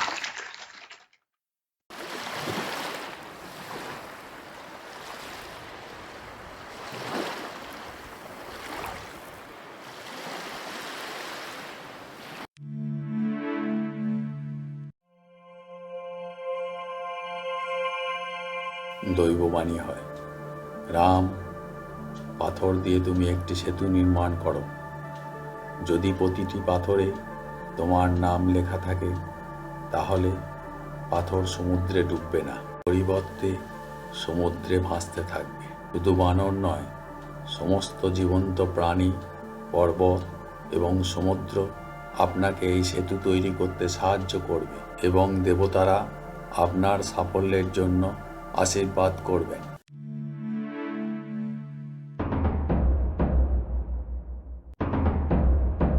রাম বলে, চলো এখনই শুরু করা যাক, সেতু নির্মাণ করি। জয় শ্রীরাম, জয় শ্রীরাম, জয় শ্রীরাম। সেতু বন্ধন শুরু হয়ে যায়।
রাবণ বলে, রাজসভার সদস্যরা, আমরা যুদ্ধের মুখোমুখি। কি বলতে চাও গুপ্তচর?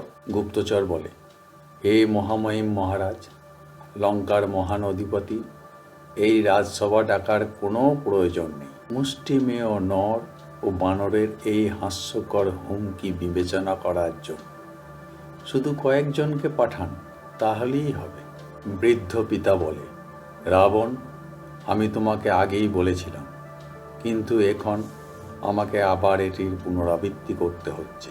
যারা রাজ্য পরিচালনা করে তাদের কখনোই চাটুকার দ্বারা প্রলুব্ধ হওয়া উচিত নয়।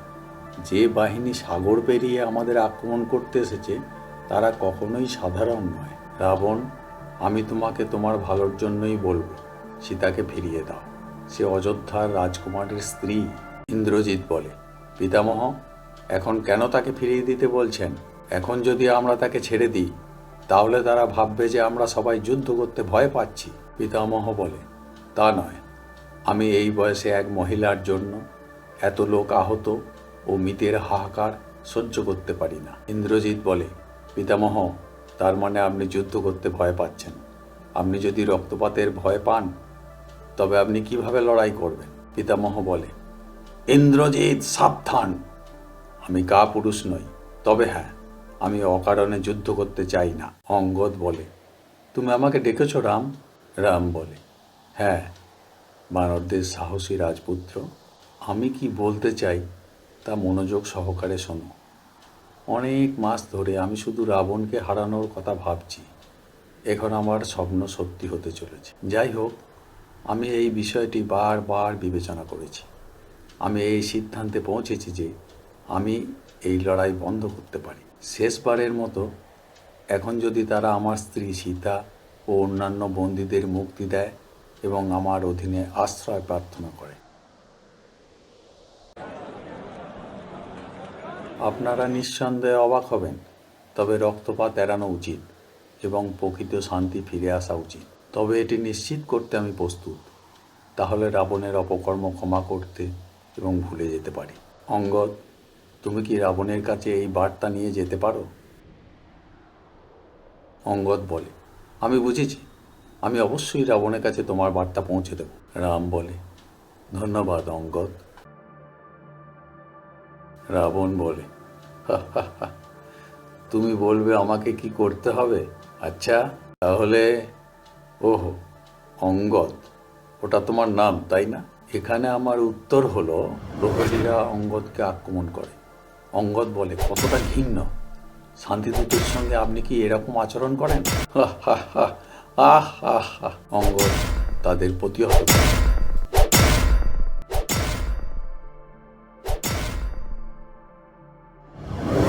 যাবার আগে বলে, রাবণ, তোমার উত্তর বুঝতে পেরেছি। এখন আমি রামের কাছে তোমার উত্তর নিয়ে যাচ্ছি। মনে রেখো, পরের বার আমি তোমাকে দেখতে পাবো যুদ্ধক্ষেত্রে। রাবণ যুদ্ধ চায়, বুঝে যায় অঙ্গদ। রাম তার প্রচেষ্টার প্রশংসা করে। অঙ্গদ বলে, আমি দুঃখিত রাম, রাবণ তোমার শান্তির বার্তা গ্রহণ করেনি। আমি আমার যথাসাধ্য চেষ্টা করেছি।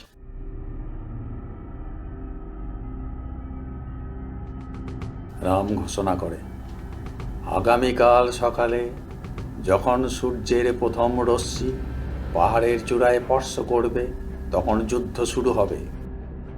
আমি এখানে উপস্থিত সবাইকে জিজ্ঞাসা করছি, তোমরা কি ন্যায়ের জন্য এবং রামের হয়ে লড়াই করবে? রাম দীর্ঘজীবী হও, রাম দীর্ঘজীবী হও, রাম দীর্ঘজীবী হও।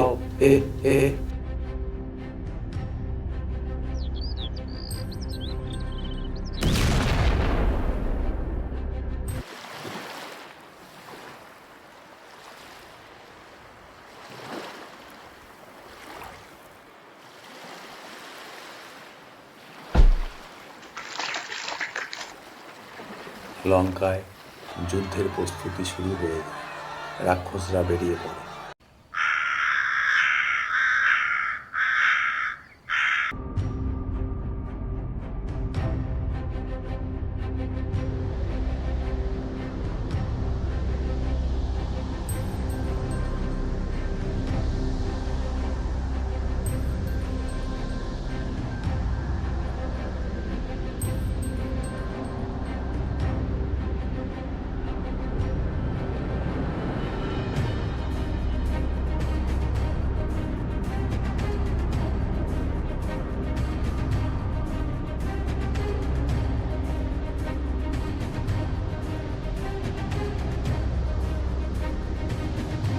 সীতা স্নান করে বলে, আমি তোমার কাছে প্রার্থনা করি, হে ঈশ্বর, আমি তোমার কাছে প্রার্থনা করি, কৃপা করে রামকে রক্ষা করো, আমার স্বামীকে রক্ষা করো। যুদ্ধ শুরু হয়।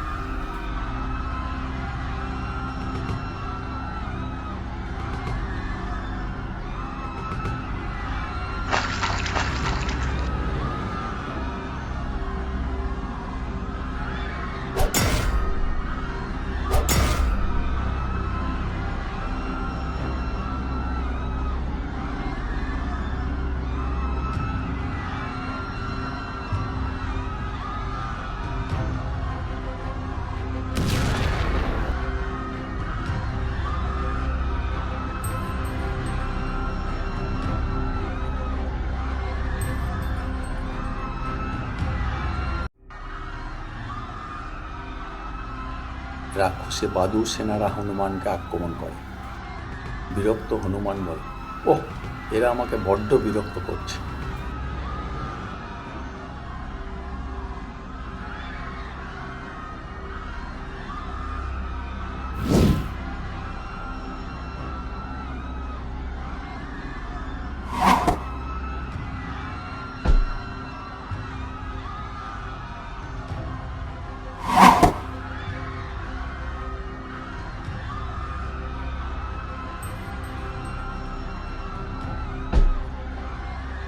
রাবণের সেনাপতি বলে, দিনটা আমাদের ভালো শুরু হয়েছিল, কিন্তু মহারাজ, এখন দুটি সেনাবাহিনী সমান সমান বলে মনে হচ্ছে। আমাদের লোকেরা ক্রমশ ক্লান্ত হতে শুরু করেছে। পিতা বলে, তাদের একবার প্রত্যাহার করো এবং কিছুক্ষণ বিশ্রাম দাও। সেনাপতি বলে, আপনাকে সম্মান জানিয়ে বলছি, এটা করলে যা শুধুমাত্র আমাদের পরাজয়ের দিকে নিয়ে যাবে। আসুন, তার থেকে আমরা কুম্ভকর্ণের পুত্র কুম্ভ ও নিকুম্ভকে পাঠাই। রামের ক্লান্ত সৈন্যরা ফিরে যেতে চাইবে, কিন্তু আমরা সূর্যাস্ত পর্যন্ত শত্রুদের উপর চাপ বজায় রাখব। পিতা বলে, হ্যাঁ, সূর্যাস্তের সময় রাম আহতদের দেখাশোনার জন্য যুদ্ধ বন্ধ করবে এবং মৃতদের সম্মানের সাথে দাহ করবে। রাবণ বলে, আর সেই সময় আমি কুম্ভ ও নিকুম্ভকে পাঠাবো। কুম্ভ নিকুম্ভ এসে রাবণকে প্রণাম করে। কুম্ভ নিকুম্ভ আক্রমণ করে, এই হে এই হে এই যে বানররা, আমি এসেছি বন্ধুরা।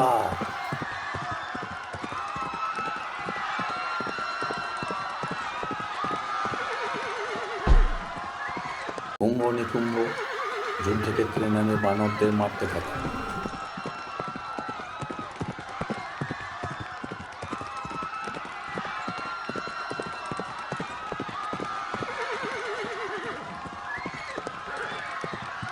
সমস্ত বানর, আমি তোমাদের হত্যা করব।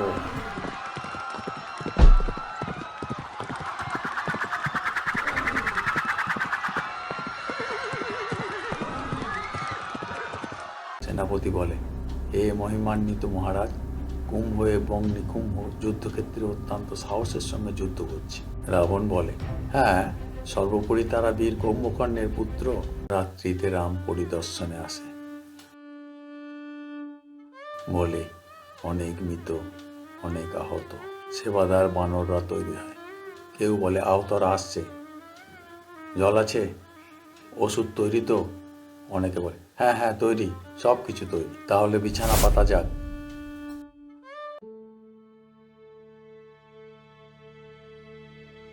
ওদিকে ভেষজ ঔষধ তৈরি চলে। বানররা তা নিয়ে আসে। নিয়ে এসো, ওহে, অনেক আহত।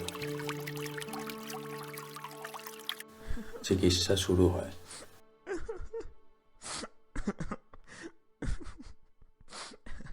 রোগীরা ছটফট করে, ও ও ও।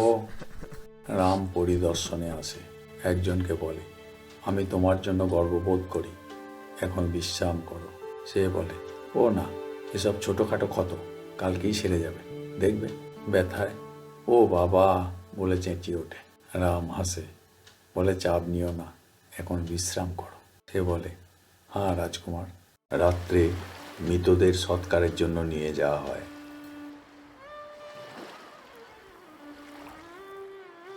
লক্ষণ বলে, দাদা, আপনি কেন আমাদের শত্রুদের সব দাহ করবেন? আমাদের সৈন্যদের সাথে? রাম বলে, লক্ষণ, জীবিত অবস্থায় তারা সকলেই আমার লোক ও রাবণের লোক ছিল, কিন্তু মৃত্যুর পর তারা আর শত্রু নয়। এখন তারা কি সকলেই সৎকারের যোগ্য নয়? লক্ষণ বলে, সত্যিকারের যোদ্ধা ও সত্যিকারের ক্ষত্রিয় হলে আবেগপ্লুত হওয়া যায় না। প্রিয় ভাই, আমরা যখন এই অভিযানে বের হলাম, আমিও ক্ষোভ ও তিক্ততায় পূর্ণ ছিলাম, কিন্তু আমাদের এই লঙ্কা যাত্রায় আমি দেখতে পেলাম আমরা সবাই ঈশ্বরের কাছ থেকে মূল্যবান জীবন উপহার পেয়েছি, এবং কেবল একজন ভালো ক্ষত্রিয় হওয়ার চেয়ে একজন ভালো মানুষ হওয়া আরও গুরুত্বপূর্ণ। আমরা সবাইকে একই উৎস থেকে উৎপন্ন হইনি। রাক্ষস, বানর, মানুষ, জীবজন্তু, আকাশের পাখি, সাগরের মাছ। তবুও তো দেখো, আমাদের মধ্যে কেউ কেউ অজ্ঞতায় ঈশ্বরের সমস্ত প্রাণীদের বিরুদ্ধে তাদের ধনুক এবং তলোয়ার প্রয়োগ করছে। অনেকে আজ এই যুদ্ধক্ষেত্রে মারা গেছে, এবং আরও অনেক মারা যাবে যুদ্ধ শেষ হওয়ার আগে, এবং ক্ষত্রিয় হিসাবে আমি আমার যুদ্ধ চালিয়ে যাব। কিন্তু যখন আমি মৃতকে দাহ করব, তখন আমি যুদ্ধমুক্ত বিশ্বের জন্য প্রার্থনা করব। কিন্তু সত্যিকারের একজন মানুষ কখনোই তার নিজের ভাইয়ের বিরুদ্ধে ক্রুদ্ধ হয়ে হাত তোলে না। লক্ষণ বলে, দাদা, ওভাবে বলা ভুল হয়েছে। রাম লক্ষণের অনুতাপ বুঝতে পারে। সপ্তাহ চলতে থাকে।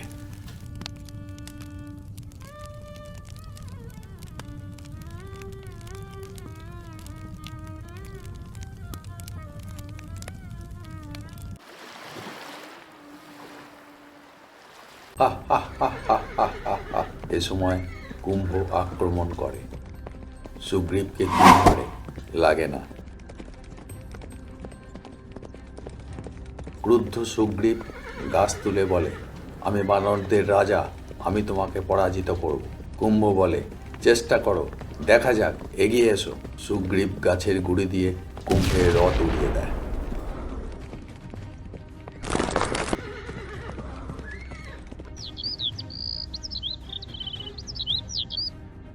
ভয়ঙ্কর যুদ্ধ হয়।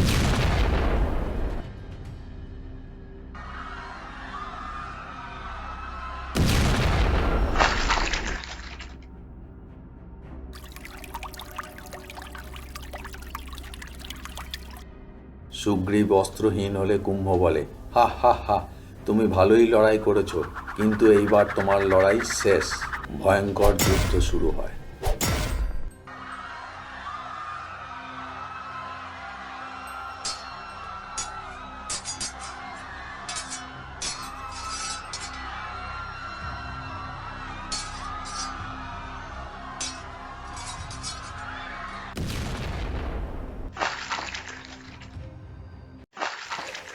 সুগ্রীবকে কুম্ভ তাড়া করে, বলে, দাঁড়াও। নদীতে লড়াই হয়। কুম্ভ সুগ্রীবকে পাহাড়ে ছুঁড়ে মারে। সুগ্রীব আহত হয়ে নদীতে পড়ে।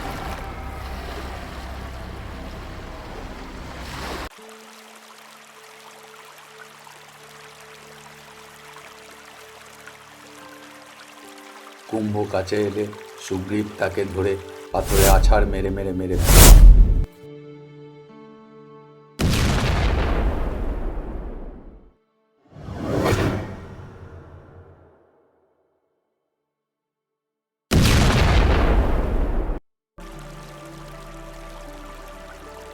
পরে নিকুম্ভ তার মৃতদেহ দেখে, বলে, কুম্ভ, কুম্ভ ভাই, তুমি কি সত্যিই বেঁচে নেই? নিকুম্ভ তার মৃতদেহ নিয়ে সুগ্রীবের কাছে আসে, বলে, তুমি কি আমার ভাই কুম্ভকে মেরেছ? সুগ্রীব বলে, হ্যাঁ, আমি বানরদের রাজা সুগ্রীব। আপনার ভাই কুম্ভ সত্যিই সাহসী ছিল। আমি এত শক্তিশালী প্রতিপক্ষের সাথে লড়াই করিনি এর আগে। আমি তার যুদ্ধ কৌশল থেকে খুব মুগ্ধ। দয়া করে তাকে সম্মানের সাথে দাহ করুন।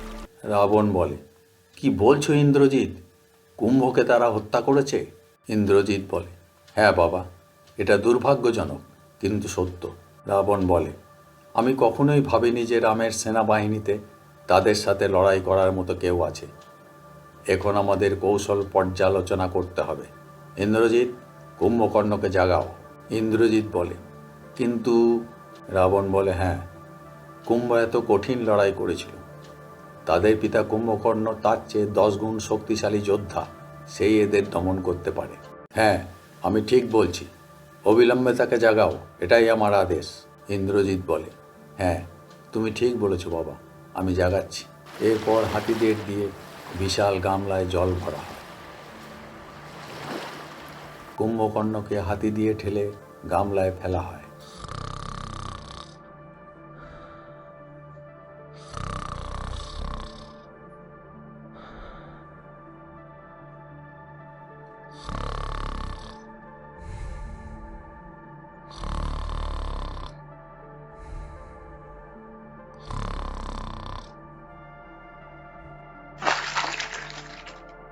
জলের স্রোতে রাক্ষসরা পালাতে থাকে।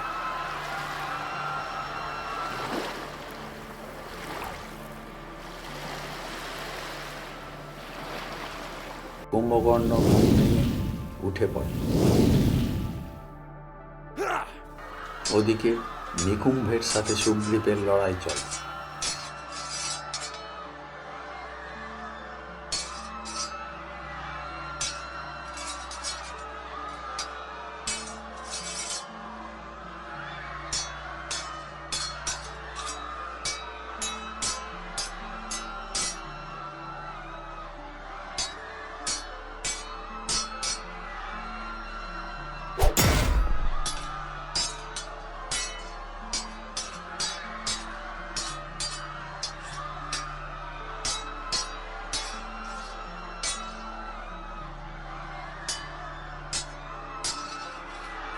নিকুম্ভের দৈব কুঠার ছিটকে তারই ওপর পড়ে। কুম্ভকর্ণের চোখের সামনে ঘটনাটি ঘটে। নিকুম্ভ কুঠার ছাড়াতে ব্যর্থ হয়। কুম্ভকর্ণকে আসতে দেখে বলে, পিতা, পিতা। নিকুম্ভের মৃত্যু হয়।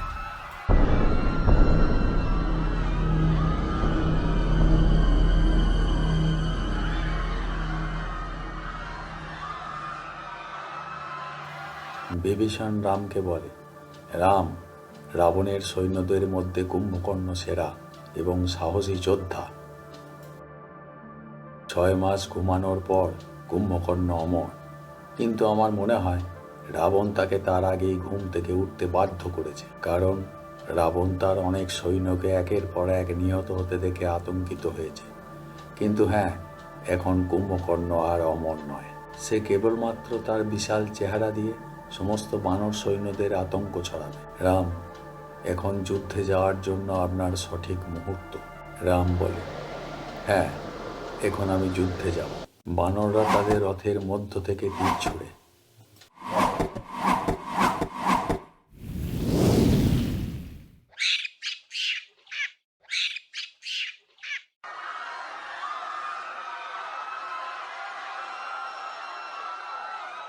কুম্ভকর্ণ রথের চূড়া তুলে নেয়। বানররা কুঠার দিয়ে তার পায়ে আঘাত করে। কুম্ভকর্ণ রথের চূড়া দলা পাকিয়ে ছুঁড়ে মারে।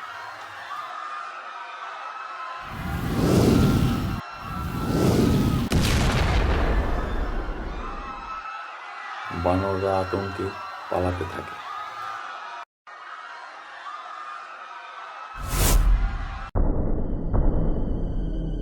কয়েকজন তার কাঁধে ওঠে।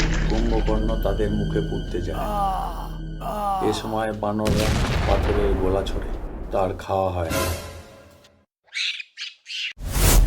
এ সময় অঙ্গদ আসে, বলে, থামো। কুম্ভকর্ণ বলে, তুমি ছোট, তবে তোমার সাহস আছে। তোমার নাম কি? অঙ্গদ তলোয়ার বার করে বলে, আমি অঙ্গদ, বালির সন্তান, রাজা সুগ্রীবের সৈনিক। কুম্ভকর্ণ বলে, তুমি রাজার সৈনিক, তবে সে তুচ্ছ বানরদের রাজা। আশ্চর্যের কিছু নেই যে এর আগে তুমি দুর্দান্ত লড়াই করেছ, তবে আমার বিরুদ্ধে নয়। তাকে পদপিষ্ট করতে যায়। এ সময় হনুমান এসে বলে, দাঁড়াও, তুমি জানো না, এটাই এখন আমার প্রধান লক্ষ্য। আমি জানি তুমি কুম্ভকর্ণ, লঙ্কার সবচেয়ে শক্তিশালী যোদ্ধা। এখন এই হনুমান আপনার প্রতিপক্ষ। কুম্ভকর্ণ বলে, ভালো, খুব ভালো, হা হা। হনুমান বলে, কিন্তু যুদ্ধের আগে হনুমান নিকুম্ভের মৃতদেহ দেয় কুম্ভকর্ণ। কুম্ভকর্ণের চোখে জল আসে, বলে, ওহো নিকুম্ভ পুত্ররা, আমি দুঃখিত। চোখের জল গড়িয়ে নিচে বানরদের উপর পড়ে, তারা পালায়। কুম্ভকর্ণ বলে, হনুমান, তোমার বিবেচনার জন্য অনেক ধন্যবাদ। প্রণাম করে হনুমান আশীর্বাদ দেয়। এ সময় রাক্ষসে বাদররা তাকে গদা এনে দেয়। কুম্ভকর্ণ বলে, হনুমান, আমি খালি হাতে তোমার সাথে লড়াই করব না, কারণ তুমি যথেষ্ট দক্ষ অস্ত্র এবং যুদ্ধ কৌশলে। যুদ্ধ শুরু হয়ে যায়। হনুমান কুম্ভকর্ণের গদা ভেঙে দেয়।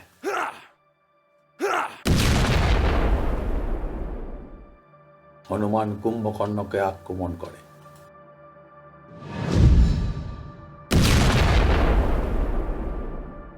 কুম্ভকর্ণ হনুমানকে পাহাড়ে ছুঁড়ে মারে। হনুমান জ্ঞান হারায়।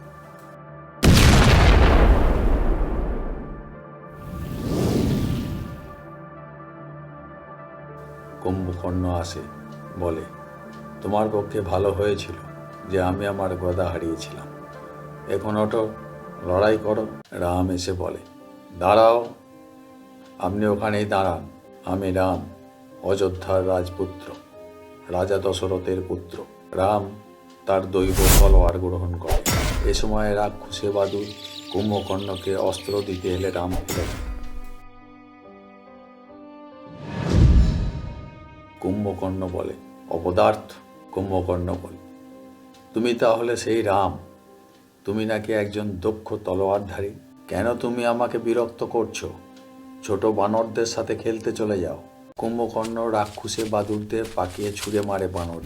বানররা ভয় পেলে কুম্ভকর্ণ হাসে, হা হা হা। পিতামহ বলে, অন্ধকার হয়ে গেছে।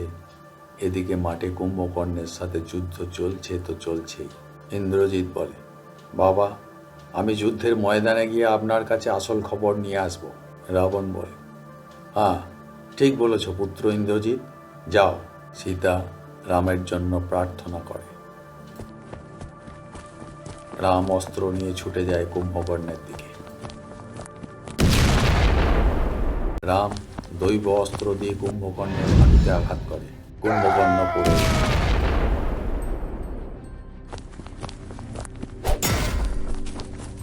রাম বলে, দুঃখিত কুম্ভকর্ণ, আমি কেবল আমার দায়িত্ব পালন করছি। রাম কুম্ভকর্ণকে মেরে ফেলে।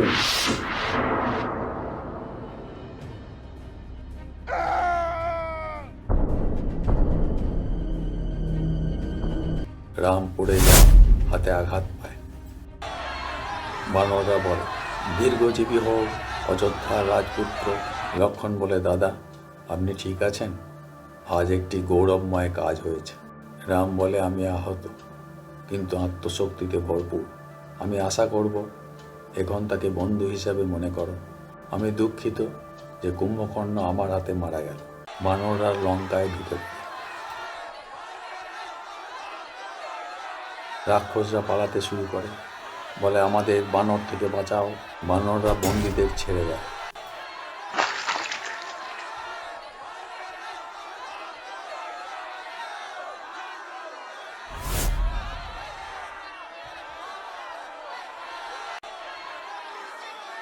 রাবণ বলে, কি, এমনকি কুম্ভকর্ণও মারা গেল? এটি লঙ্কার জন্য একটি বিপর্যয়। পিতা বলেন, সে একজন দুর্দান্ত যোদ্ধা ছিল। এটি দুঃখজনক, খুব দুঃখের।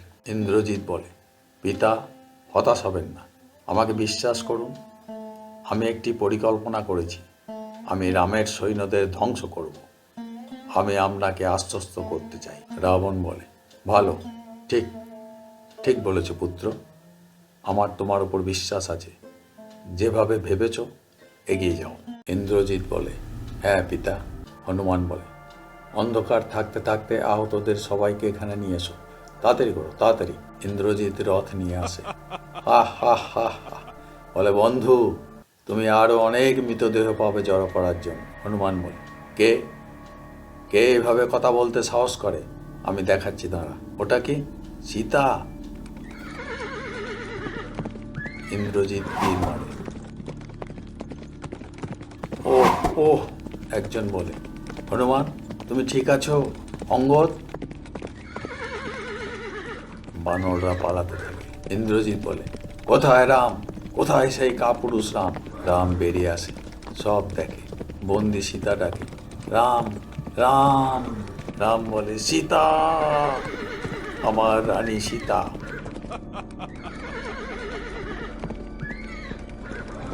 হা হা হা, কোথায় রাম? ঠিকভাবে দেখো। ইন্দ্রজিৎ তলোয়ার দিয়ে সীতার গলা কাটা দেখায়। রাম বলে, থামো থামো থামো।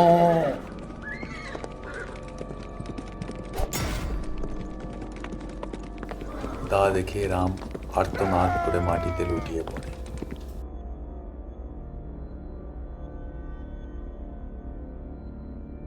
এরপর ইন্দ্রজিৎ লক্ষণকে বাণ মারে। লক্ষণ পড়ে যায়। রাম চিৎকার করে ওঠে, লক্ষণ! একজন এসে বলে, তোমরা তাড়াতাড়ি এসো, চিকিৎসার জন্য নিয়ে চলো। ইন্দ্রজিৎ বৃদ্ধ জাম্বুবানকে বাণ মারে। ইন্দ্রজিৎ বলে, আহা রাম, তোমাকে শেষ করার আগে আমি তোমার স্ত্রী ও ভাইয়ের অন্ত্যেষ্টিক্রিয়া করার জন্য যথেষ্ট সময় দেব। ইন্দ্রজিৎ চলে যায়। রাম আর্তনাদ করে, সীতা!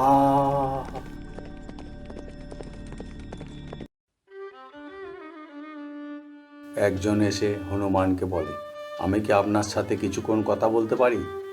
আমরা এই এলাকার আশেপাশের প্রায় সব গাছগাছড়ার ঔষধি ব্যবহার করেছি, কিন্তু সেগুলি দ্বারা ইন্দ্রজিতের বিষ বাণের ক্ষত নিরাময় হচ্ছে না। হনুমান বলে, কি কি সাংঘাতিক খবর! রাম বলে, ও ঈশ্বর, ঈশ্বর, আমি ইতিমধ্যে আমার প্রিয় স্ত্রী সীতাকে হারিয়েছি। এখন আমি আমার প্রিয় ভাই লক্ষণকে হারাতে যাচ্ছি। তাকে হারালে আমার আর বেঁচে কি লাভ? বিভীষণ বলে, এইভাবে শোক করা বন্ধ করুন রাম। আপনি এইভাবে শোকে ভেঙে পড়লে আমাদের সৈন্যদের মনোবল নষ্ট হবে, যা শত্রুর তীরের চেয়েও ভয়ঙ্কর ক্ষতি। দয়া করে রাম, হতাশ হবেন না। মনে হয় সীতা অবশ্যই জীবিত আছে। রাম বলে, জীবিত?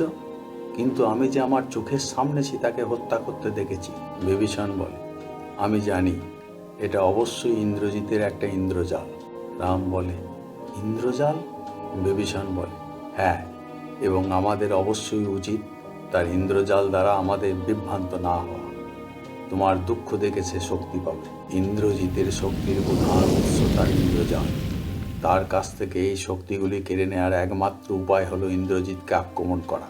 যখন সে তার তন্ত্র সাধনা করবে নিকুম্ভিলার গুহায়, সেখানে সাধনা করে ইন্দ্রজিৎ নিয়ম করে সে সন্ধ্যার সময় থেকে অনেক রাত্রি পর্যন্ত দেবী নিকুম্ভলাকে বলিদান করে, আর এই অনুষ্ঠানের মাধ্যমে সে অসাধারণ জাদুশক্তি অর্জন করে। রাম বলে, আশ্চর্য!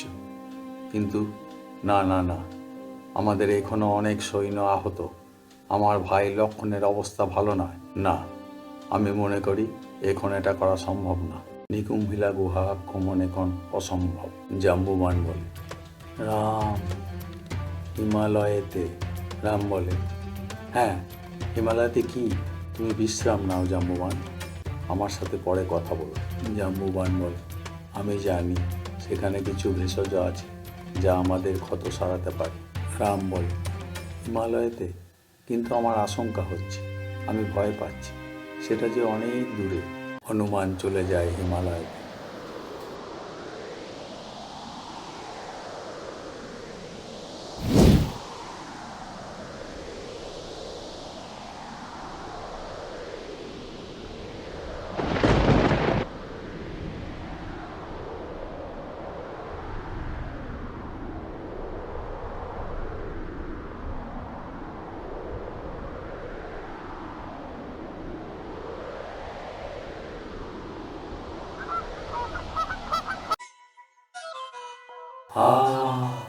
আমি কি দেখছি, এটা যে আমাদের রামের রাজ্য, অযোধ্যা।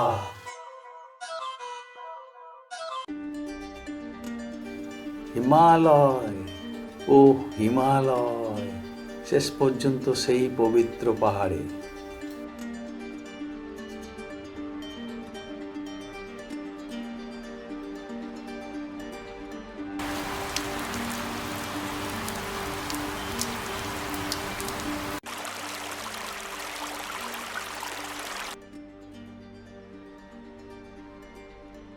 হনুমানের তৃষ্ণা পেলে নদী থেকে জল পান করে।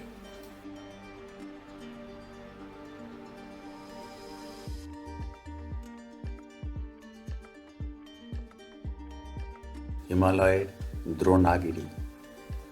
হনুমান বলে, আহ, অবশেষে দ্রোণাগিরি।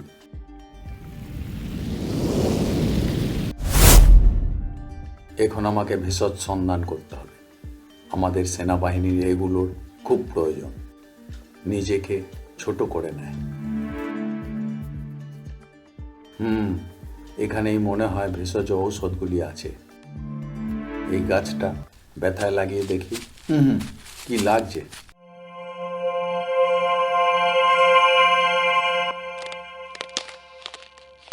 হ্যাঁ, ব্যথা চলে গেল, ভালোই তো, আমি সুস্থ হয়ে গেছি। এই ভেষজগুলো আমার প্রত্যাশার চেয়ে অনেক ভালো কাজ করল।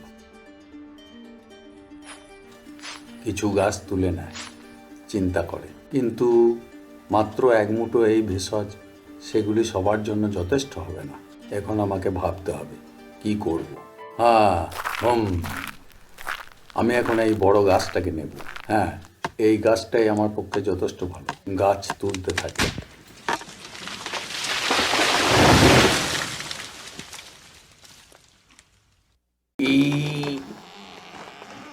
হনুমান গাছ তুলে ফেলে।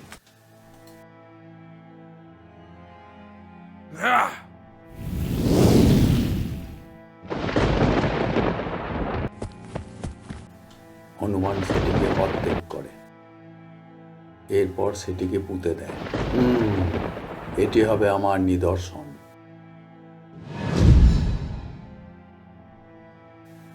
এখন আমি পাহাড়টাই তুলে নেব।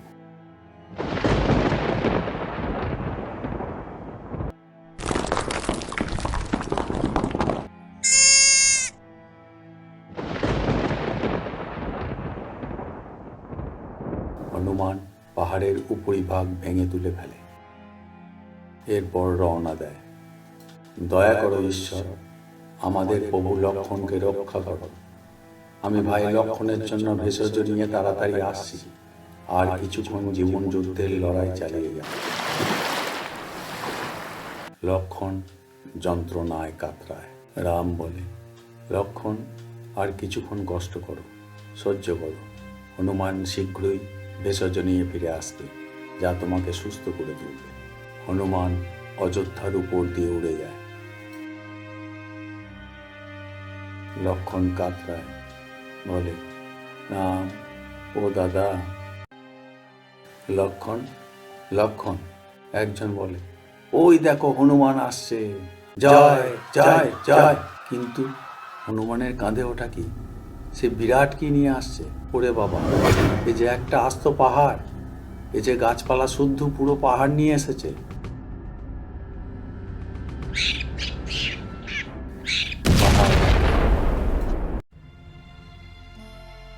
পাহাড়ের জীবজন্তু লাফিয়ে পালায়। বানর চিকিৎসকরা বলে, হনুমান, গাছপালা বুঝি এই পাহাড়ে? হনুমান বলে, হ্যাঁ, আমি মাটিতে গাছ পুঁতে নিদর্শন দিয়ে রেখেছি, সন্ধান করো। তার আশেপাশের ভেষজগুলি ঔষধ। তাড়াতাড়ি লক্ষ্মণের ক্ষতগুলিতে ভেষজ প্রয়োগ করো। চিকিৎসকরা প্রয়োগ করে বলে, হ্যাঁ, এটা যেন একটা অলৌকিক ঘটনা। রাম বলে, শেষ চেষ্টা। লক্ষ্মণের জ্ঞান ফেরে। বলে, রাম। রাম বলে, ও লক্ষ্মণ, তোমার জ্ঞান ফিরেছে? হনুমান, লক্ষ্মণ, তোমরা দুজনেই আমার প্রিয় দুই ভাই। অঙ্গদ রাক্ষস প্রহরীদের সঙ্গে চালাকি করে, ডাকে, এই এই। রাক্ষসরা বলে, ওটা কি? তারা দেখতে এগিয়ে যায়।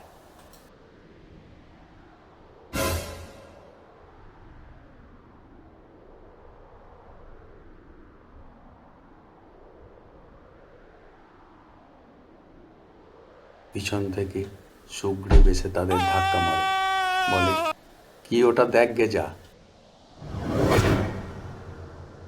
অঙ্গদ বাকিদের বলে, চলে এসো, চলে এসো। হনুমান দুই পাহাড়ের মধ্যে সেতু হয়ে যায়, তার উপর দিয়ে সেনারা পার হয়। লক্ষণ সেনাদের নিয়ে নিকুম্ভিলা যজ্ঞাগারে প্রবেশ করে।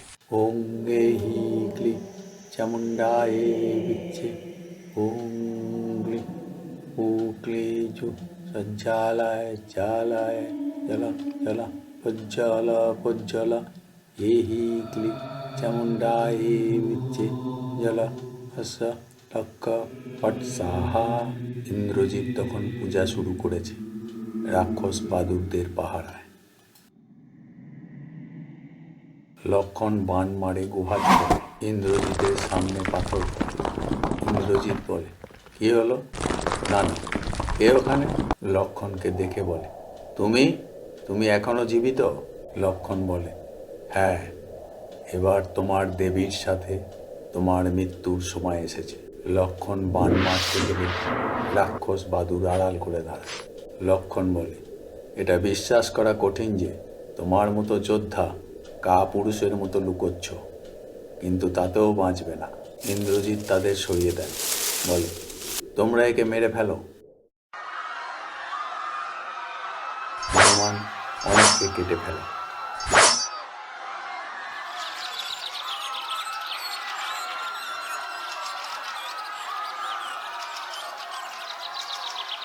বানররা ছুড়ে মারে,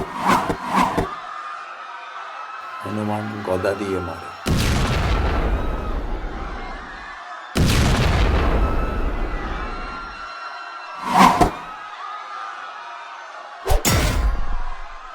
ইন্দ্রজিৎ বলে, সব অপদার্থ। ইন্দ্রজিৎ ভীত হয়।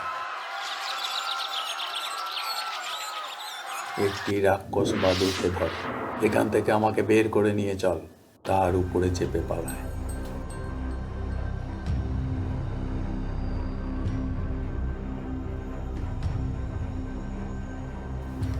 লক্ষণ তীর ছোড়ে, ইন্দ্রজিতের রাক্ষসে বাদুর মারা যায়। ইন্দ্রজিৎ কোনো রকমে পাহাড়ের চূড়োয় ওঠে, তার মুকুট নিচে পড়ে যায়। হনুমান তাকে দেখতে পায়। এ সময় রথ চলে আসে। সারথি বলে, ইন্দ্রজিৎ, হা হা, আমি এত বোকা নই যে তোমার মতো বানরের ফাঁদে পা দেব। ইন্দ্রজিৎ রথ থেকে বানরদের তীর। লক্ষণ এলে হনুমান বলে, ও পালালো। এ সময় হনুমান একটি রাক্ষসে বাদুর ধরে ফেলে। লক্ষণ তাতে চেপে বলে, শোনো, তুমি আমার আদেশ পালন করবে, তাহলে আমি তোমাকে মারব না। আমাকে আকাশে নিয়ে চলো। মনে রাখবে, আমি ডান দিকে বললে ডান, বাম দিকে বললে বাম দিকে যাবে। যদি তা না করো, তবে এই তলোয়ার দিয়ে তোমার গলা কেটে ফেল। লক্ষণ উড়ে যায়।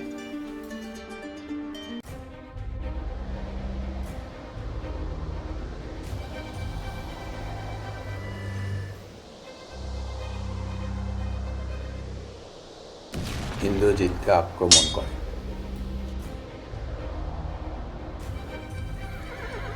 ইন্দ্রজিৎ চিৎকার করে, লক্ষণ। লক্ষণ বলে, চলো, আরো জোরে, আরো জোরে। ইন্দ্রজিৎ তীর ছোড়ে, লক্ষণের রাক্ষসে বাদুর মারা যায়। লক্ষণ ইন্দ্রজিতের রথ ধরে ফেলে। ভয়ঙ্কর যুদ্ধ শুরু হয়ে যায়।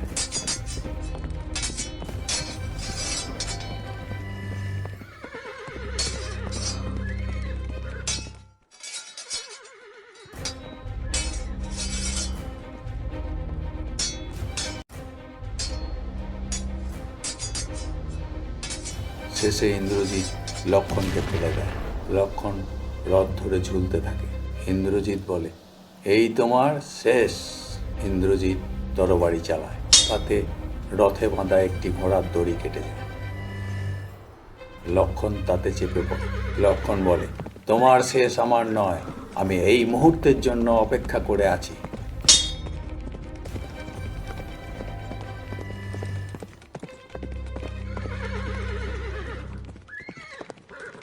লক্ষণ এরপর রথে চেপে ইন্দ্রজিৎকে ফেলে দেয়। ইন্দ্রজিৎ ঝুলতে থাকে। লক্ষণ তীর ধনুক নিয়ে বলে, এটাই তোমার শেষ ইন্দ্রজিৎ। ইন্দ্রজিৎ বলে, না, আমি কখনোই তোমার হাতে মরব না। ইন্দ্রজিৎ উপর থেকে ঝাঁপ দিয়ে বীরের মৃত্যুবরণ করে।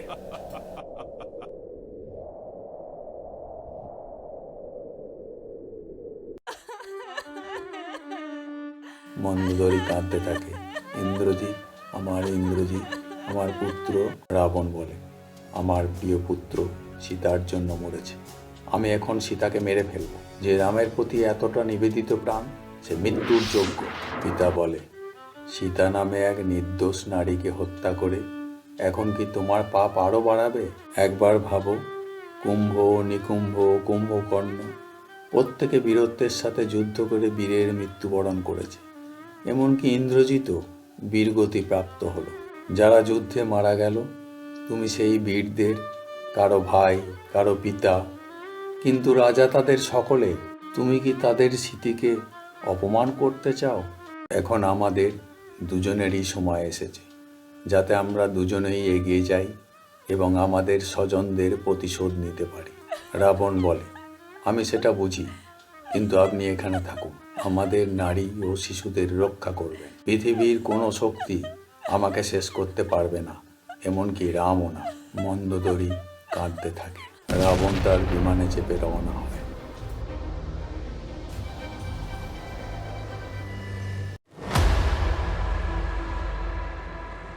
রাবণ অগ্নিবাণ ছোড়ে,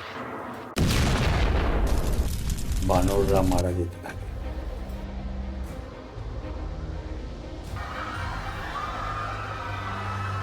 রাবণ হাসতে থাকে, হা হা হা। অগ্নির অভিশাপ ছিল।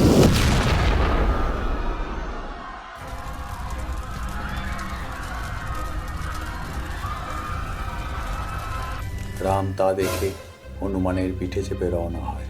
জাম্বুবান বলে, মনে হচ্ছে এ যেন গরুরের পিঠে বিষ্ণু। সুগ্রীব বলে, তুমি ঠিক বলেছ। রাম রাবণের যুদ্ধ শুরু হয়।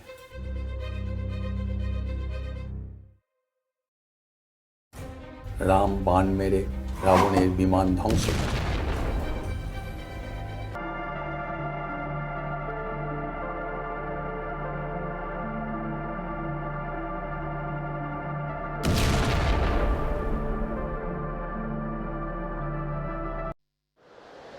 হনুমান রামকে নিয়ে নিচে নামে।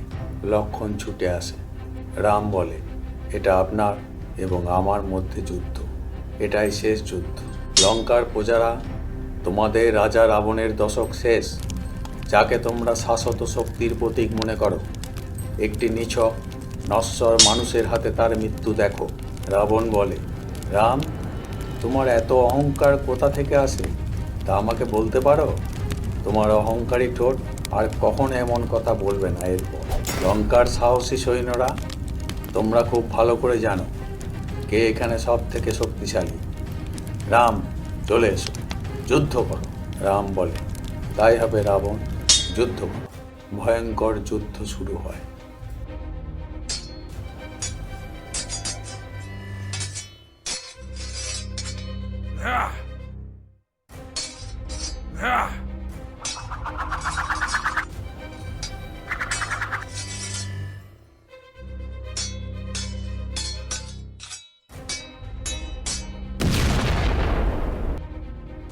রাবণের তরবারি বিমানে আটকে গেলে রাম তা ভেঙে দেয়। রাম রাবণের মাথা কেটে দেয়।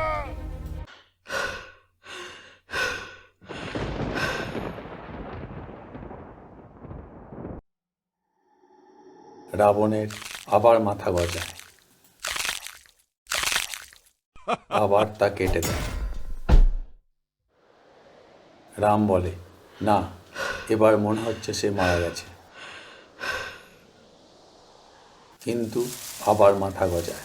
রাক্ষস বানররা দেখে আশ্চর্য হয়ে যায়।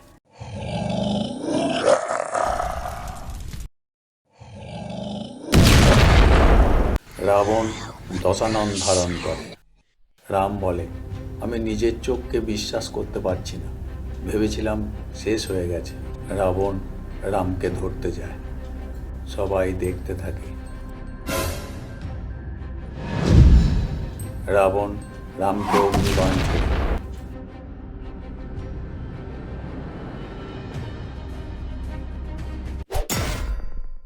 এরপর রাবণ রামকে অগ্নিবলয় দিয়ে ঘিরে ফেলে, বলে, তুমি অপেক্ষা করো যতক্ষণ না আমি তোমাকে হাতে পাচ্ছি, এর থেকে বেরিয়ে এসে দেখাও। রাম মন্ত্র পড়ে তার দৈবচক্র আবাহন করে, তা দিয়ে অগ্নিবলয় শেষ করে। রাম আবার মন্ত্র পড়ে। ক্ষিপ্ত রাবণ বলে, এর ক্ষমতা কি আমার চেয়ে বড়? রাবণ রামকে ছুঁড়ে মারে, দৈবচক্র ছিটকে পড়ে। রাবণ হাসে। রাম দৈবচক্র নিতে যায়। রাবণ তাকে ধরতে আসে, বলে, এরপর আর তুমি সাহস দেখিও না। রাম দৈবচক্র ধরে ফেলে। রাবণ বলে, তোমাকে হত্যা করব রাম, প্রস্তুত হও। রাম দৈবচক্রে হাত দিতে তা দৈব শক্তিতে পূর্ণ। রাম তা ছুঁড়ে মারে রাবণকে।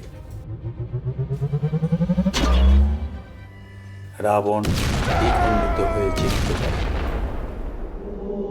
রাম বলে, ওম শান্তি, ওম শান্তি, ওম শান্তি। তার আত্মা শান্তি পাক। রাবণ মারা যেতে ধরিত্রীতে শান্তি নেমে আসে।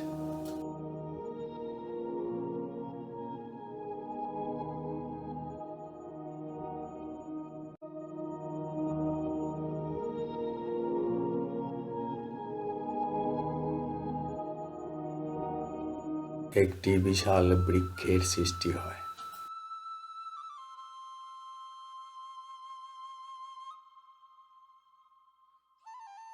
বিভীষণ বলে, রাবণ শান্তিতে থাকো।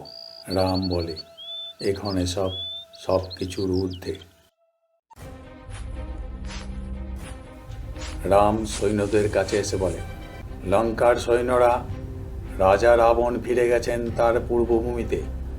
যুদ্ধ ছেড়ে দাও, তোমাদের অস্ত্র ত্যাগ করো, এবং এখন থেকে তোমাদের নতুন রাজা বিভীষণ।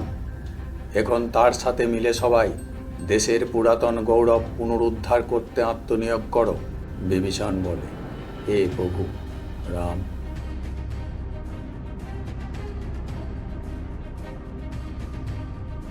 রাম সীতার কাছে যায়। রাম বলে, সীতা। সীতা বলে, স্বামী। রাম সীতার মিলন হয়।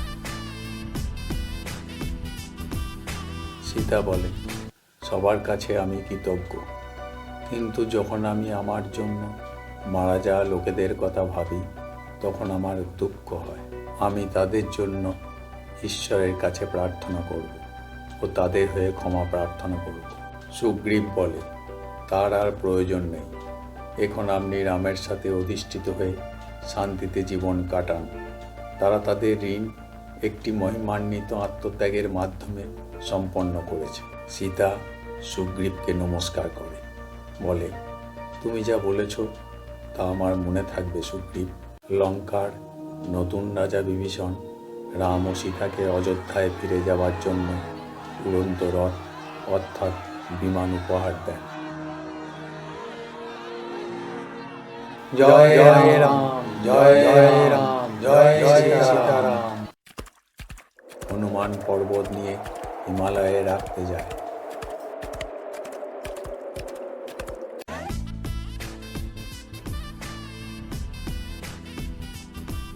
চারিপাশে তাকিয়ে সীতার মিশ্র অনুভূতি হতে থাকে। দীর্ঘ সময় বিচ্ছেদের পর রামের সাথে পুনরায় মিলিত হতে পেরে খুশি, কিন্তু অপরিহার্য যুদ্ধে তার জন্য হারিয়ে যাওয়া মূল্যবান জীবনের জন্যও দুঃখিত। লঙ্কায় মৃতদের অন্ত্যেষ্টিক্রিয়া সম্পন্ন হতে থাকে। অযোধ্যা তাদের প্রিয় রাজার প্রত্যাবর্তন উদযাপন করে।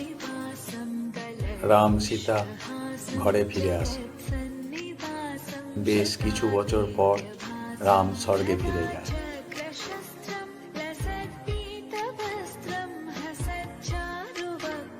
এবং সীতা ধরিত্রী মাতার কাছে ফিরে যায়।